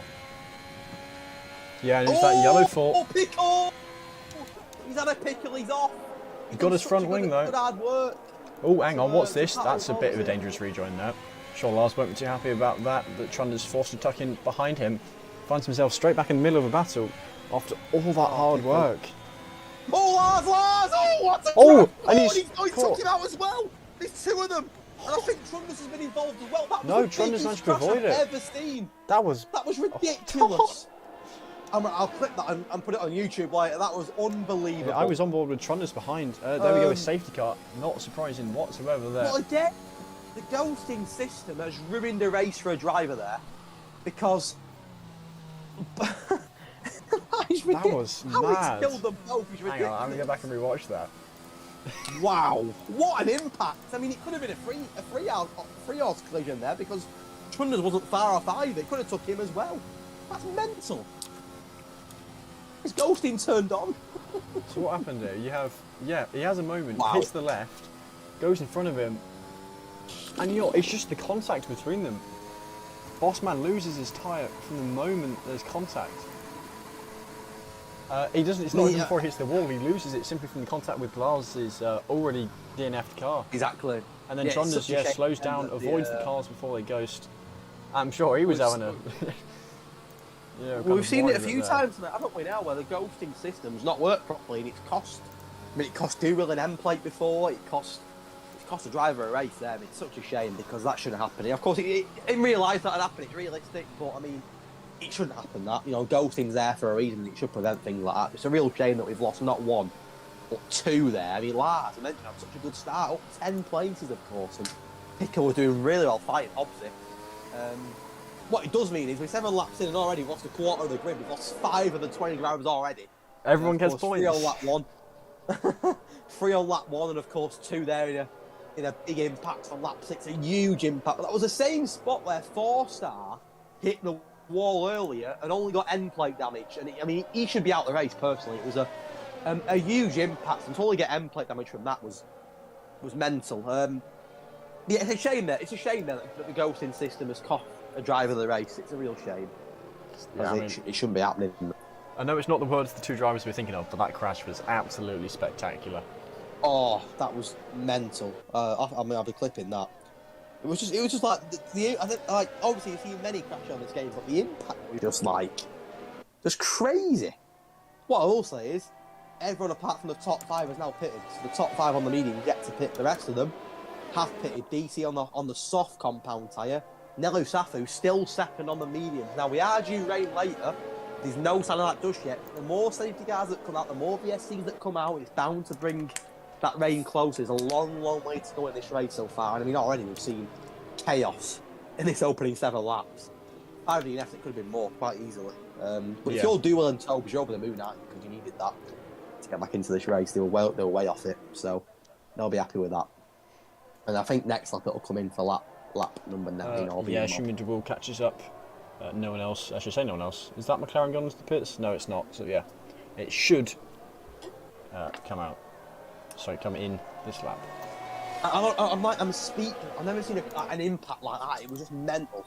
Like the way that hit each. It's almost encouraging to turn turn ghosting off entirely, just so you can see more like that. But at the same time, you want good racing. You don't want drivers just DNFing every week. I mean, like I say, it's a shame that that's happened. You know, it shouldn't happen. The ghosting system normally avoids that. But I have noticed, I've mentioned it recently myself, it's not been working properly on the game, but it is cold matches. I surprised, not really.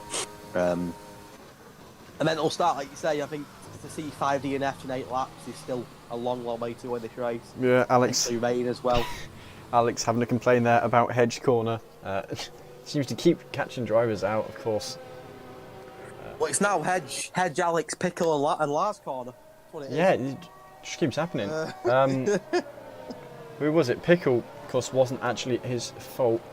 Got very unlucky there, and he'd just come off the track anyway. So he went from one bad luck to even worse bad luck, completely DNFing after going off the track. Well, yeah, Pickle's just put in the chat, hasn't he? No worries, mate. Ghosting didn't do its job. That's what we said. It didn't do its job, and it's a shame because that's what ghosting's there to do. It's there to avoid any sort of collisions. Like once the driver goes off the track, normally they go. It doesn't impact anybody else. But you've seen it with Dual earlier and Tobes. You know, it didn't do its job for Dual, who's been impacted by it as well. I've mentioned it, like I said, a few times over the last few weeks. I've noticed how it's gone really poor ghosting. I don't know what they've done or what they've not done, should I say, in the update or whatever. But it's gone to pot a little bit, and that's the prime example there. You've seen a driver lose his race because of somebody else's mistake, and that's the worst possible outcome. There we go. That could have been DC, couldn't it? Or actually, speaking of, Nelu Safu P2, DC P8. So DC front runner on the softs, but not many drivers on the soft at the moment. Nelu Safu nearly at the front of all the guys on their starting medium tyres, just the front, 5 of them on that. And I wonder if they'll be trying to carry it to the end, or I guess to the start of the rain. Well, that's what I thought. That's what I mentioned earlier. But again, it depends how quick it'll come. What I will say is, the top 2 are the 2 that had a collision in Azerbaijan last week, didn't they, in the sprint race? Martin and Nelu Safu. Oh, was it those 2? Yeah, this could be interesting. And hang on. He's gone. What's he doing? He was tyre warming. Marty went, and then he just kind of, I don't know, forgot to go. So Marty is the race leader, of course, but the top 5 are all yet to pit, still on the mediums that they started the race on. Fingers crossed, no more DNF just yet. It's been a chaotic first 9 laps. They've already lost, as we mentioned, a quarter of the grid. Leo lagging a bit, went through Trunders and then went not through Trunders. So I think the guy was there. Lucky it's not. There we go, Orange again. Hopefully everyone gets to know Matt. He's had a great restart, to be fair to him. He's gone. Yeah. He's took off. He caught everyone else off guard. Oh, and Leon, what a move that is up on Rouge. That's Trunders. That's an amazing move. What a move. How's he made that stick? He's lagging a lot there. Yeah, he is lagging a lot. He'll be lucky to race next week if he keeps up like this. Making a great move, but he's lagged all over. Absolutely, that's an Optimus Prime connection there. Oh, DC as well, on the back of Strauss. Now, this could be an interesting battle. DC. What I would say about DC is, he's put the soft on early, very early, and... Well, you say that, but I think they can probably carry him just about to, when the rain starts. Yeah, I would agree. If the rain does start, I would agree, but if the rain doesn't come, which is possible, we don't know for certain, I think that would have to be an almighty stint. However, we're probably going to see more safety cars here, so maybe he'll be okay. But it's a long stint on the soft, that's for sure. If he needs to go to the end, it's going to be a push, especially at this stage of the race where he's hammering them. He's fighting for positions, fighting for overtakes. Of course, no DRS just yet. That will come in the next lap or 2. We approach lap 10. Oh, Strauss looking for a move on Trunders. Pretty close together, Yeah, DC also looking for a move. This could get interesting. Strauss is alongside Trunders. Both those two on medium, side by side. Oh, look at them go. And DC might be looking for an opportunity here, but he's going to have to pick one of them to go behind. Too dangerous to make it 3 wide, so just going to have to sit behind, wait for it to resolve itself, or just hope to take each other out here. DC, there we go. He's found his spot and he's going for it. That could be it. That could be it. On the outside, they are 3 wide. This could be great. They literally wheel to wheel into the first corner. DC, oh, they can make contact, all 3 of them somehow. But they've made it, and DC's got both of them. I don't blame him. What a move! I mean, he just waited for, like you said, he waited for his moment. Yeah, how they picked it didn't perfectly. think it's out, I don't know. Hats off to him. What a battle! And Underboss all of a sudden made it a bit in Red Bull sandwich again because he's reeling the both in as well. Strauss and Trunders make contact again, twice. They make contact again. You gotta be careful here. They'll open up in the wall if they're not careful. Who's going to go for the move? Underboss is involved as well now. He very sensibly backs off. I don't blame him, but look at this. Hobbsy is also here as well. There's Underboss. Oh, Trunders over the curb, and Underboss gets moved on because of it. Wow. And Hobbsy here as well. So Trunders is at real risk here, losing quite a lot. Look at DC already. He's gone. He's right on the back of Cole Paradox now. So it's worked out a treat for DC, and of course, on the softs, you expect him to over the next few laps, you expect him to have a great set of pace here. And a lot of these are on old mediums, aren't they? So he should be able to fight his way through to the front of the field. On the tail of Trunders. Really, really close behind him. Almost want me in here. So little downforce through the corners, although we'll be looking to set up and move down this back straight. He needs a good exit to this next corner here. It does not look like he's got it. We'll hop on board with DC, see if he can go for a move down here on Cole Paradox. I hope we're looking to gain positions. Yeah, DRS will be enabled after this lap. There's a battle in front as well here for third. Final podium place for Luxie and Leo. Leo, of course, on a much fresher DC tyre. on the outside, and do you know what? A beautiful overtake by him. Used his tyres to the best. DRS. And yeah, got it. Marty's done a great job as well to pull away from Nelly Safa here. Over 1.6 seconds now. But some great battles as DRS is now enabled. The battle for third between Deluxie, Leo, downwards. I think DC's in that mix now as well. The battle between Cole Paradox and Strauss. I mean, these two always seem to battle. They battled last year for Tier 3 championship. They're battling again. Cole Paradox and Strauss always seem to be together on track. And I think Strauss has got a better. Oh, Wonderboss is off the track. Oh, there you go. Way up. Oh, hang on. Everything's kicking off there. Look at this. That could cost him. That 3 wide again. He's flying down the straight. Look at. He's a sitting duck Trunders. He's just lost 2 places. Look at big balls! What? Oh, big balls! Wow. So he needed big balls for that move. That was and that's contact. Oh no, hang on. What? How did no one crash? What's going on? This is mental. Look at Claire Pierre going for a dive on Doolittle. This is mental. How are they not crashing? I have no idea.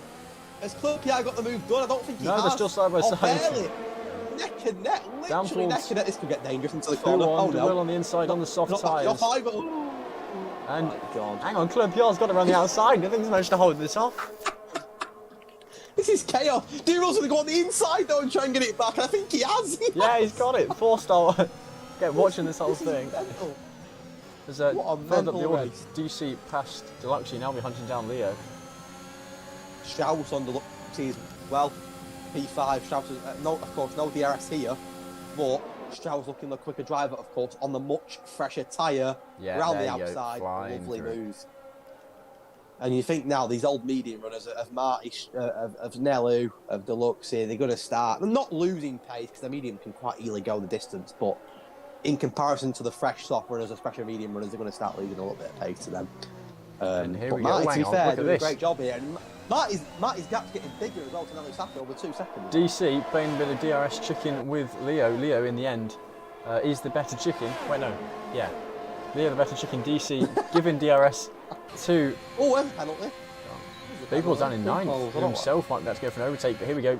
Leo, DRS chicken worked for him, and he gets back into 3rd position despite having the inferior tyres. DC will be looking to try and get that back as soon as he can. Nearly rear-ending Leo on the exit. Well, through that chicane. This changes for fun on this straight. Oh, and Claire Pierre's at it again for a ridiculous move past 4-star. They're springing them here. Tobson in the mix as well. But that DRS straight seems to cause a madness. The amount of changes that we've seen there so far is crazy. I mean, we've still got 10 laps to go here, and it's wide open. absolutely wide open. But look at the train. What I will say is the track is starting to get a little bit dull. We know nowhere near rain just yet. Oh, hang on. What's this? These Big Ball's going for a move on the inside called Paradox Contact. He's not ghosted again, I think. No, he has ghosted. I don't... Oh, he has. Oh. And he's dropped right the way down the order. Down to 15th position for him. As DC again will be looking to get past Leo. Now if he plays it smart, he'll wait, he'll get the DRS, he'll get him on the camera straight and he'll fly away in the middle sector. He does not want this position just yet. And Leo very well may try and let him make it easy for him. He should be saving his DRS, not using it here. Yeah, Leo with far more DRS. And DC not racing smart here. He's not at all. He's a bit rash from DC. He's got to be careful. The last thing he wants now is any damage, knowing that Nello Safu. And now Strauss right behind him as well. DC. DC oh, bit of touching. Now is DC going to make... Dumb. Yeah, because look, Leo's just going to get the DRS again. And now he's using his ERS. He saved it the rest of the lap. He's using it now, and he's already got a huge amount of overspeed. Perhaps going to catch him slightly too soon. No, he's judged it beautifully. Look at this. Already alongside, huge overspeed, and now DRS kicks in. And this should just be a case of flying past. There we go, back up into P3, and DC under risk from Strauss as well. Strauss going to try and send it up the inside, not able to do it. Doesn't have the tyre for it. But he's warning DC, get a move on or I'll get you. That's how brutal the DRS train is there. Trunder's just lost 2 positions on the same straight to Clerpier and to 4-star. In literally a second, he's on from 11th to 30. He's going to try and come back at him here though. 4 of them very close towards the back. Volpark's not too far behind either. The train, to be fair, is wide open. The top 2 have done very well to pull away, especially Marty, who seems to get getting a bigger gap by each lap onto Nello Safu. Now 2.4 seconds. Marty doing a great job here. Oh, the rain! The rain is here! Earlier than expected. Ooh. And this could really spice up the end of the race. It's only a minimal, of course. It's just about to start, but it came down very quick in the Tier 3 race Tier 4 race, on Monday. And there's a long way to go in this race. We could see intermediate tyres quicker than expected here, and that could really spice things up. If you're a medium runner, to be fair, Nello Safu and Marty have done a great job. So, I would just very quickly like to say, to start the race, I said rain would come in about lap 15 or 16. I think I guessed perfectly here. So here we go. Tobes on Trunders. Trunders really not leaving Tobes room. Tobes giving it for himself anyway on the inside. So, I guess Pickle's just been watching. Oh, Trunders already into the pits. If he... Not in as yet, surely to God. That's too soon. Unless he's got damage, but even then you just hold it off for another lap. What I will say is, it is coming down pretty quick already, but it is far too soon. Far too soon.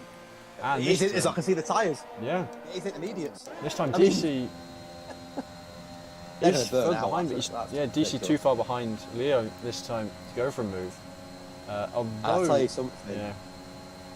Old Rouge becomes much scarier now in the rain. Oh yeah, much scarier. I think we're going to see it is coming down. It's not even coming down for a lap yet, but it's already coming down quite heavy. And we could see intermediate tyres, like you say, within the next 2 laps easily. If it comes down at this pace, maybe even depending on how heavy the rain's going to be, maybe even full wets at some point. There's a long way to go. 8 laps is a long time around Belgium. When you take into account, we could still see VSCs and safety cars as well. Depending on how it's going to come down, we could even see the full wets here. Yeah, maybe. 3 laps is 5 minutes around here. I can't understand why Trunders would pit so more now. I mean, them inters are going to burn out, which is way too early. Yeah, I mean, unless you're damaged, but even then, you just hold off for 1 more lap with the damage. Yeah, of course you would. Because it's not going to be that severe. It might be an end plate. You could lose 2 seconds in a lap, but you won't completely kill your tyres over the course of the race. It was the wrong decision for him, and it is probably going to come back to bite him. He's in a brilliant position here, as is Nello Safu. Brilliant position.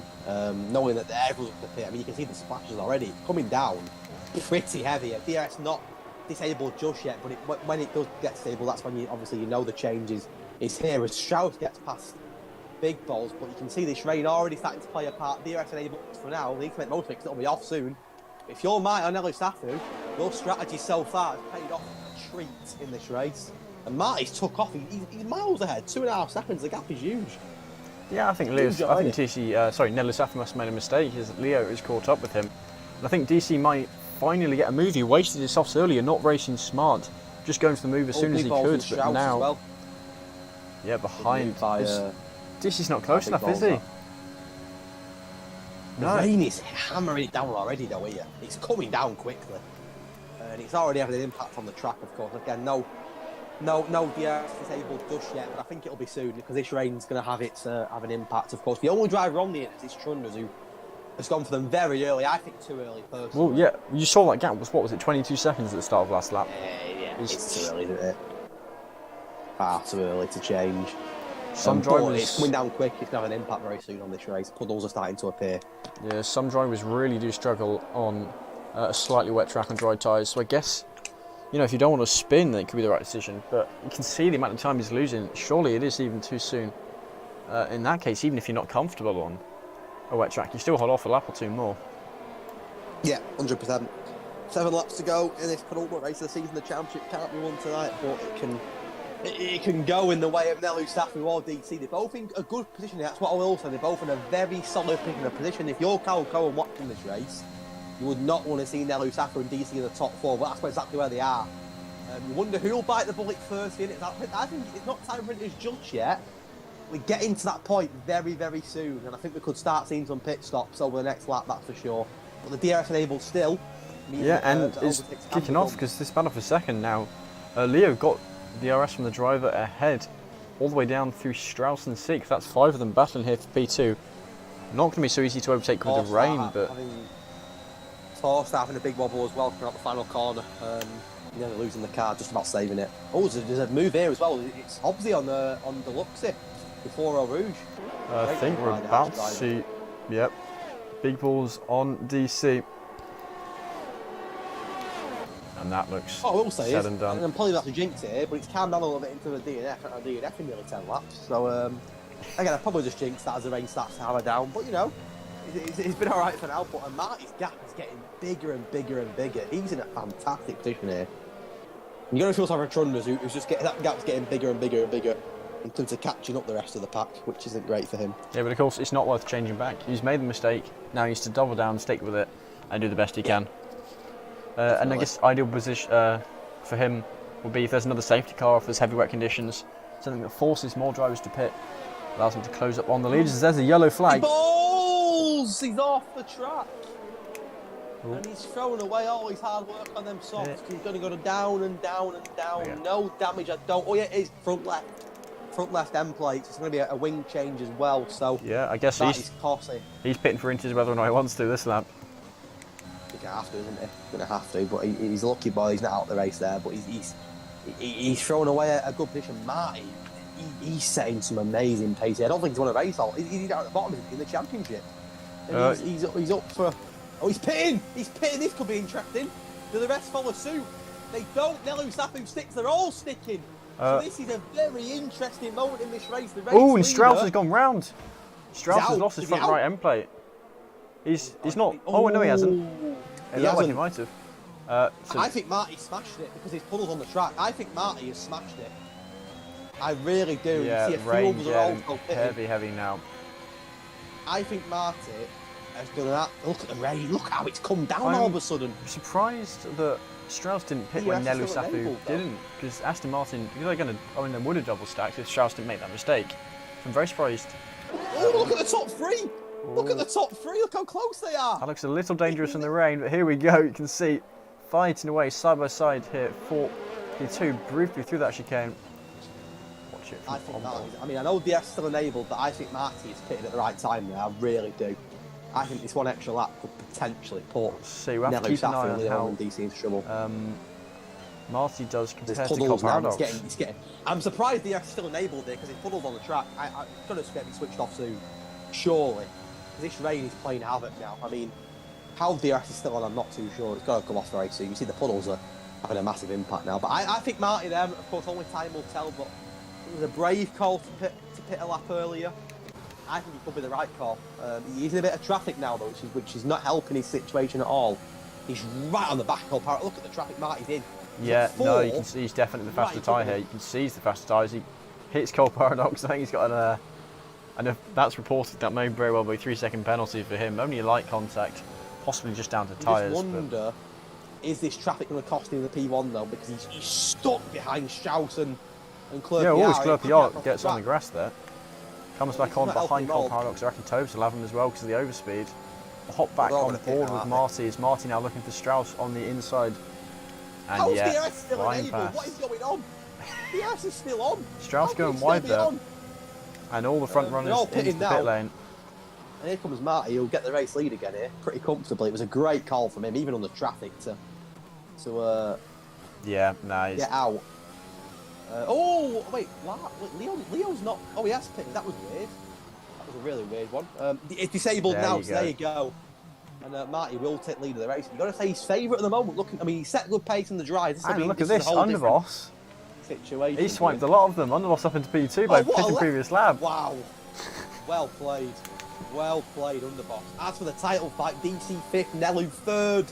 Leo is in between them both on the rain. That's hammering down 5 laps of this rain, yeah? An 8-point difference on their already 12 points. That bringing it up to 20. That is quite the ask for DC, unless he can move up the order. He'll want to move up the order, certainly. And you can see Nelly Safa's car just up the road from him. And that is the reminder of him still being in the championship run-ins. So it's still plenty to play for. He needs to get past Leo, who looks to be struggling a bit more on these tyres. Leo is struggling. Who was it who pitted early? That was Trunder's way down. Yeah, he's struggling. He's way off it. But DC's got past him. Can he make it stick? This could be a big move in the championship. I think he may have lost it, though. Don't lose the car. And what DC, I can understand why he wants to get past Leo and put pressure on Nello Safi, but he's got to be careful. He doesn't want to get any damage now. It could be costly. It could be huge. You can see Nello Safi was already pulling away from DC, who does look quicker than Leo, though, on the intermediate. So DC will be... I can understand why he's a bit impatient, but needs to wait for the right time. Of course, no DRS anymore, so it'll make it a little bit more difficult to make overtakes. But 5 laps to go, or 4, sorry, when this lap's over. And at the moment, your clear favourite here, and an underdog winner of the season, if he wins it, is Marty, who you mentioned is right at the bottom of the championship. This would be an amazing result. Yeah. Where did he start? That's a good question. 10. It's a fantastic effort. Brilliant effort from Marty. I mean, where is he in the championship? Sorry, how many points has he got? It's only like 20 odd, isn't it? He's averaged about 2 points around so far. Seems great. I mean, I don't want to jinx it. It's a long way to go, but it would be an amazing result. And possibly his first ever win in the league. I'm not too sure, but maybe. I don't know. He's not a slow driver. He just always seems to struggle to get the strategy down and be up the top at the end of the race. But actually, looks like it's gone for him this race. Underboss is closing in on him though. Importantly, that gap is closing down by over half a second. DC penalty! Ooh. That is huge for the championship. That is huge because that's a lot. 3 seconds here is a lot. He's going to lose quite a few places, especially if a safety car comes out at the end. That would put him in huge trouble. And you just wonder, I mean, how's Tobers already won there? I mean, that is ridiculous. But just wonder. I mean, that could be huge. It's going to lose him a place to Hobbsy for sure. But maybe even a couple more, especially if the safety car comes out. He's still stuck behind Leo, though. That's the frustration for DC here. Now, Saffield still looking at a potential P2 here, but he's got a very quick driver ahead of him. Martin, if he doesn't make a mistake, wins this race. He's on fire. Strauss gets the penalty as well. That's just a will. They're racking them up now. That's 3 of them this lap. Big Ball's already on 6 seconds, I guess, from earlier. What I would have said is DC could have got a P5. It would have been a good result for the last race because he would have lost a gap on there, loose I think, but it would have been a result that a recoverable would keep him in the mix. But you wonder now. I mean, at the moment he's going to drop probably, I'd say maybe at 9th at a push. Might not even be that much, but it's going to be a costly. There's a big gap down from Deluxe to Hobbsy. If he can just move a bit up the order, then he can afford to finish. Well, he will finish P6. That's 17 points to Nelly Safa's current 28 points. Yeah. As he goes wide again, probably picking up another warning. What DC doesn't want now is a safety car because that puts him in big trouble. Yeah. Big trouble. Well, it's too late for a safety car, isn't it? I don't know how many laps you're allowed safety car to at the end. But possibly it is now, yeah. This is essentially DC versus Deluxe for that P6, as weird as it sounds. It's that time gap. Currently only just over 3 seconds. At some points it hasn't been. And he doesn't want to get slowed up by Leo here. He does the advantage, he has a draft down the straights. But at the same time, he has a car in front of him through the corners. You can see here, trying to catch him in a good point. He might have judged this very nicely, but no, not quite the right line. Does not have the extra speed and losing out, not going to be able to get in position. This lap forced to sit behind for yet another one. And if you're another Safa, it could be a huge podium tonight. Of course, a couple of tough weeks and tough qualifying as well for him to not setting a lap. But if he ends up on the podium here, it would be a podium that would feel like a win. It'd put him at the top of the championship. He'll clear DC by a few more points as well. He'd been a favourite going into Bahrain next week. Of course, that podium's not confirmed just yet. If anything, Leo, he's starting to reel in now, Safu, a little bit here. But if he can bring on the podium, it'd be a great result. But we've got to talk about Marty for a second. I mean, if he can bring it home now with, 2.5 laps to go, that is some drive from a man that's not scored many points this season at all. I mean, to get a win out of nowhere, it's not even like a lucky win. You know, he was very quick on the mediums. He did a great strategy. Obviously, the one-stop medium intermediate strategy. Lucky where he's in the championship, as you mentioned, he's second bottom. He's only got 27 points all season, and he's now 6 seconds clear near enough in a race around Belgium. I mean, it would be one of the most underdog stories of the season if he could win this race. It'd be unbelievable. And of course, I don't want to jinx it. I don't want to put any pressure on him. There's still 2 laps to go, but he's got a bit of time. He's got a great amount of time. He's got a great lead, and what he don't want to do now, make any mistakes and bring it home. But it'd be a deserved win. Not like he's fluked it. It'd be a deserved win because he was looking very quick on the mediums as well. So it'd be an amazing result. Yeah. Now, something to point out: Deluxe is gaining time on DC, so I think DC may finish P7, and that is only 14 points. That is 14 points less than Nelu Safi, who is already 12 points behind. That would bring the gap up to 28 points between them. And all Nelu Safi needs is a half-decent result. If he can finish P3, that puts him 22 points ahead of Cal Cohen. Current finishing kind of everyone's times, DC remains third in the championship. Cal Cohen actually holds off him by, what would it be? Brian, 4 points. There you go. It's still be able to play for in the final race in Bahrain. But Wonderboss gets a penalty, and if you're Nelu Safu, that is the best news possible. Because that's more points. That is 5 more points for him. That's a P2. I mean, it all but confirms Marty's win bar a mistake. But if you're Nelu Safu now, and even Leo, you're going to get a podium. He's thrown away a podium here. Now, something to point out. Nelu Safi got a warning on lap 1 and a warning on lap 2. He is 1 warning away from a 3-second penalty himself. And you've seen it since the rain's come down. It's been a common occurrence. But yellow flag, who's that? Hobbsy. Hobbsy, is it? What's happened there then? I'm not sure. But now DC, hang on, DC might get a 5th after this. Is there damage for Hobbsy? I don't think there is. His wheel gets through. What's happened? Yeah, front left end plate. Left end plate's gone. Hobbsy.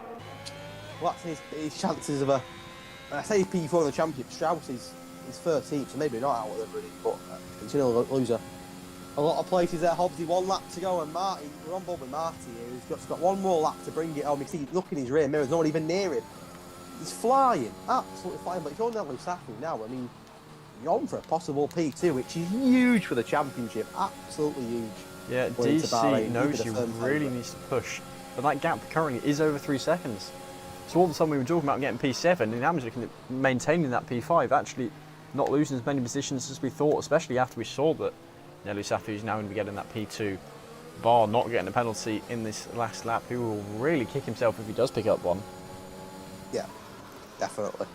It's been a crazy race. What's mental is no DNFs in 15 laps. We had 5 in the opening 7 laps. We had 3 on the first lap, and none in 15 laps. Barony now. Hobbsy now fighting for that P8. Of course, with damage here, he's a bit like a sitting duck against 4-star, of course. 4-star, that amazing start on the soft, and then had a moment of his own where he really, I mean, he should have been out of the race, really. He was very lucky, 4-star. He makes a lovely move there on the outside of Hobbsy. But Hobbsy, 4-star was lucky. He should have been out of the race.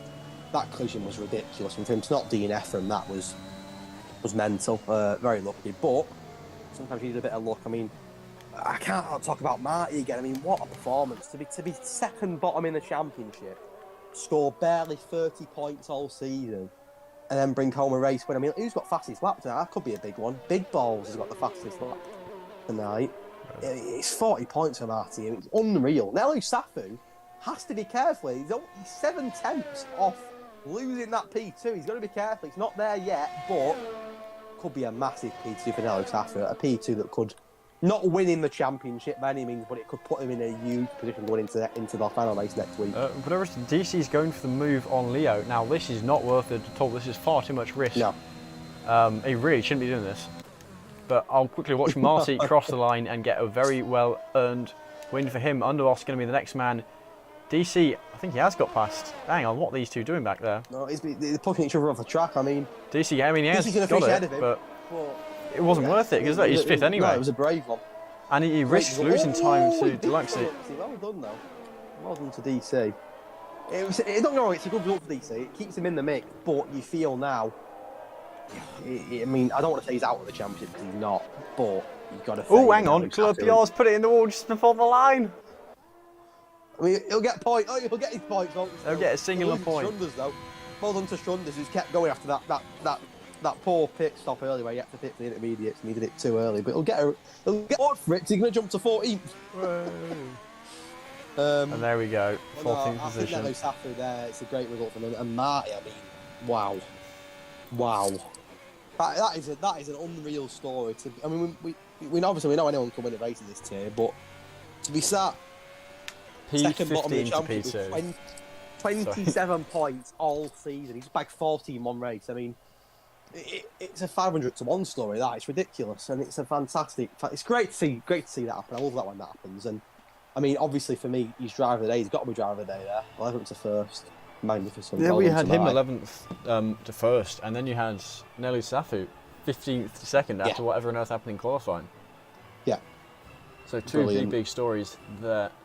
I think DC will be very happy he actually got B5 in the end. Even if he's lost more points than he wanted to. I think it's a result. It keeps him in the championship, of course, but before stewards, other stewards won't change anything. But it's a result that's good. It'll keep him in the championship, but I just feel he's going to have a lot to do now. I think DC is P2 in the championship. Yeah. Nelu has, how many points is it? It's 25 points over DC, 27 points over Cal Cohen. So yeah, this is going to cost Cal Cohen because now he's down to P3. He's at the disadvantage. Big Balls wasn't in the top 10 when he crossed the line, so he won't get that extra point. Here's the final finishing order. And Clerpiot, he'll feel like an idiot for not finishing, but I guess he didn't lose that many points from it. And Marty with the win. No, I think if you're Nelly Staffy from 15th second, you can't do much more than that. I mean, Marty was a different level tonight, but it's a result for me that I don't want to say the championship's done. It's never done. Things can change next week, but I think Nelly Staffy's in a position now where if he throws it away from here, it'll be unbelievable. I think he's in a golden position now with one race to go. And don't get me wrong, DC and Calcora may still play their part. They've taken it to the last race and they deserve massive credit for that, to take it to the last race of the season. Especially when you think Calcora's not been here for 4 races. But I think Nelu Safu now is in a brilliant position with one race to go in Bahrain next week. Right, there we go. Astros, if they want to join us for an interview. Actually, I don't think I've added them yet to this thing, so I need to quickly do that. Whatever. Underboss, and then of course our race winner, Marty. There we go, nice.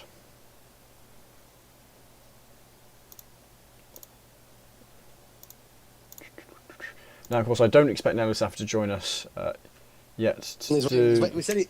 Wait for next week, innit? Wait for that champagne moment next week. That's what he's doing.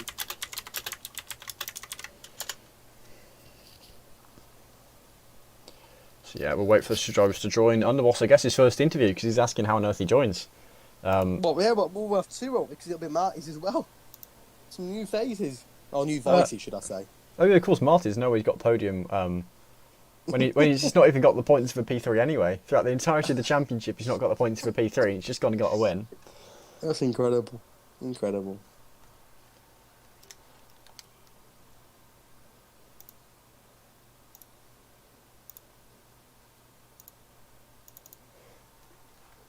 Webs. Hi guys, can you hear me? Yes, we can. Hello, hello. Congratulations on your win. Thank you. I mean, your first podium of the season, your first, I guess, good result this season. How did you played the rain perfectly there, I guess. How did you find the race? It was pretty new after I went on P1, just trying to not to spin, not to bottle. And yeah, for the time when... Can you hear me? Yes, yeah, we can. For the for the time when I pitted for the Inters, just started that the track was starting to feel really slippery on the mediums, and just decided. Didn't know the last couple of races I've had a lot of rain, uh, dry to wet, and I've all these races I've made the wrong decisions. I guess this one was the first good one. So yeah, that Yeah, was. it was a brilliant decision. I mean, obviously, I thought he was great on the mediums. You pulled away from Nelly Safi on the mediums. I mean, to go the one-stop strategy mediums to wet tyres was brilliant. It was a great call. But the thing that impressed me the most tonight was the fact you pitted a lap earlier than the rest of them. You know, it took courage to do that, of course. You weren't sure what they'd do behind you, whether they'd follow you or not. But to pit a lap earlier for the intermediate tyres ahead of Nelu Safu and a few others was fantastic. And I think it won you the race. I think that lap early, of course, I think you was in traffic as well, weren't you, when you pitted for the intermediates? But you did really well to pit that lap early made such a difference. And I think it was I think tonight you just got everything right. Your strategy was perfect. Your decision making was perfect, and Yeah, it's a thank brilliant you. result for you, mate. And to get 40 points in one race after what's been a tough season for you is amazing. So very well done. Good point. Yeah, for the strategy in Q2, it was always my plan to start on the medium, but the quality didn't went well. So on start, I went super aggressive, but I think it was pretty clean. Uh, then for the pitting, the lap one early, yeah, just the back straight, before the bus stop, the mediums. I had a decent spin, a decent slide. The car felt twitchy, and I decided, yeah, now is the time to pit. And when I came out of the box with the traffic, I was nervous that I was gonna lose a lot of time, but the guys ahead I think they were on the mediums as well. They were struggling quite a lot. Yeah. So yeah, that time I felt maybe that's the right thing. That was amazing. I mean, that's one of the results of the season, one of the drives of the season for sure. You got my driver day vote as well, definitely. Yeah, thank you. Neville also did a good job from 15 Yeah, to brilliant job. second. Yeah, also from him. You two both called it right, like you said. To start on the mediums and to wait for the rain to come rather than pitting early for the softs was a brilliant call. And but yeah, I can't say any more. Really, it was a fantastic job from you. Very well done, mate. And we'll hopefully see you again soon. Yeah. Yeah.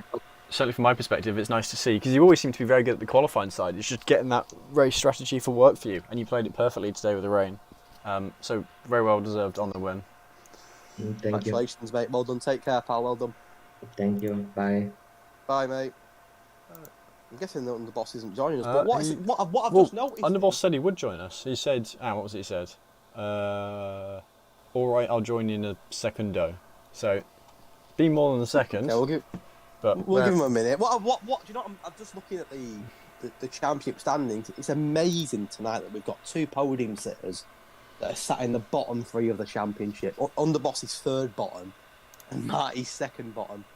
And for them two to get a podium tonight shows the quality of this tier. The fact that two of the bottom three are winning races and getting podiums around Belgium it's amazing. It's amazing to see, and it goes to show that we've said it before as commentators that anyone can win a race, anyone can get pole. You're in tier 2 for a reason. You know, you're a quick driver, there's no doubt about it. So very well done to obviously Nelly Safu and how big that'll be for the championship. But I think we need to give a massive well done tonight to Marty and Underboss, because the two drivers, like I said, have not had a great season. They've struggled.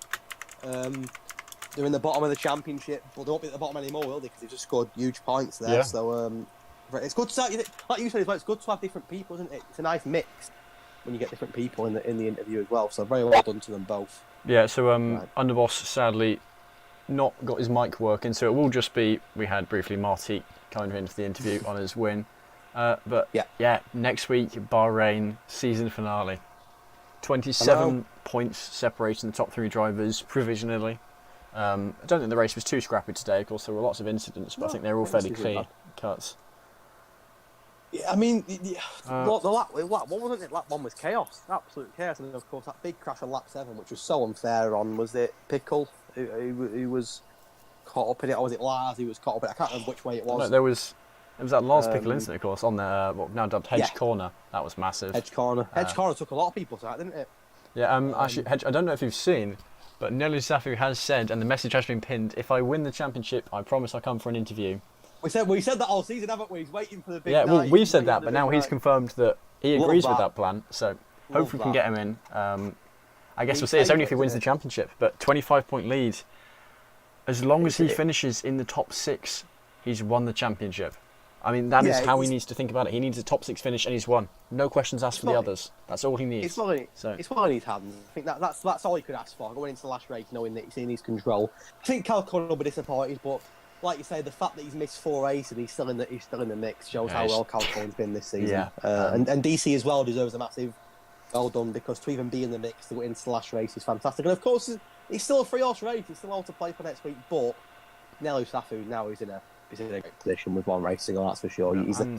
I don't know what the gap is. I know this is certainly closer than the battle up in Tier 3, which is pretty much settled. I think all who is it? Whoever's leading the Tier 3 title, it's Quick Yellow. All he needs to do is finish something like 13th or 12th, and he's won the title.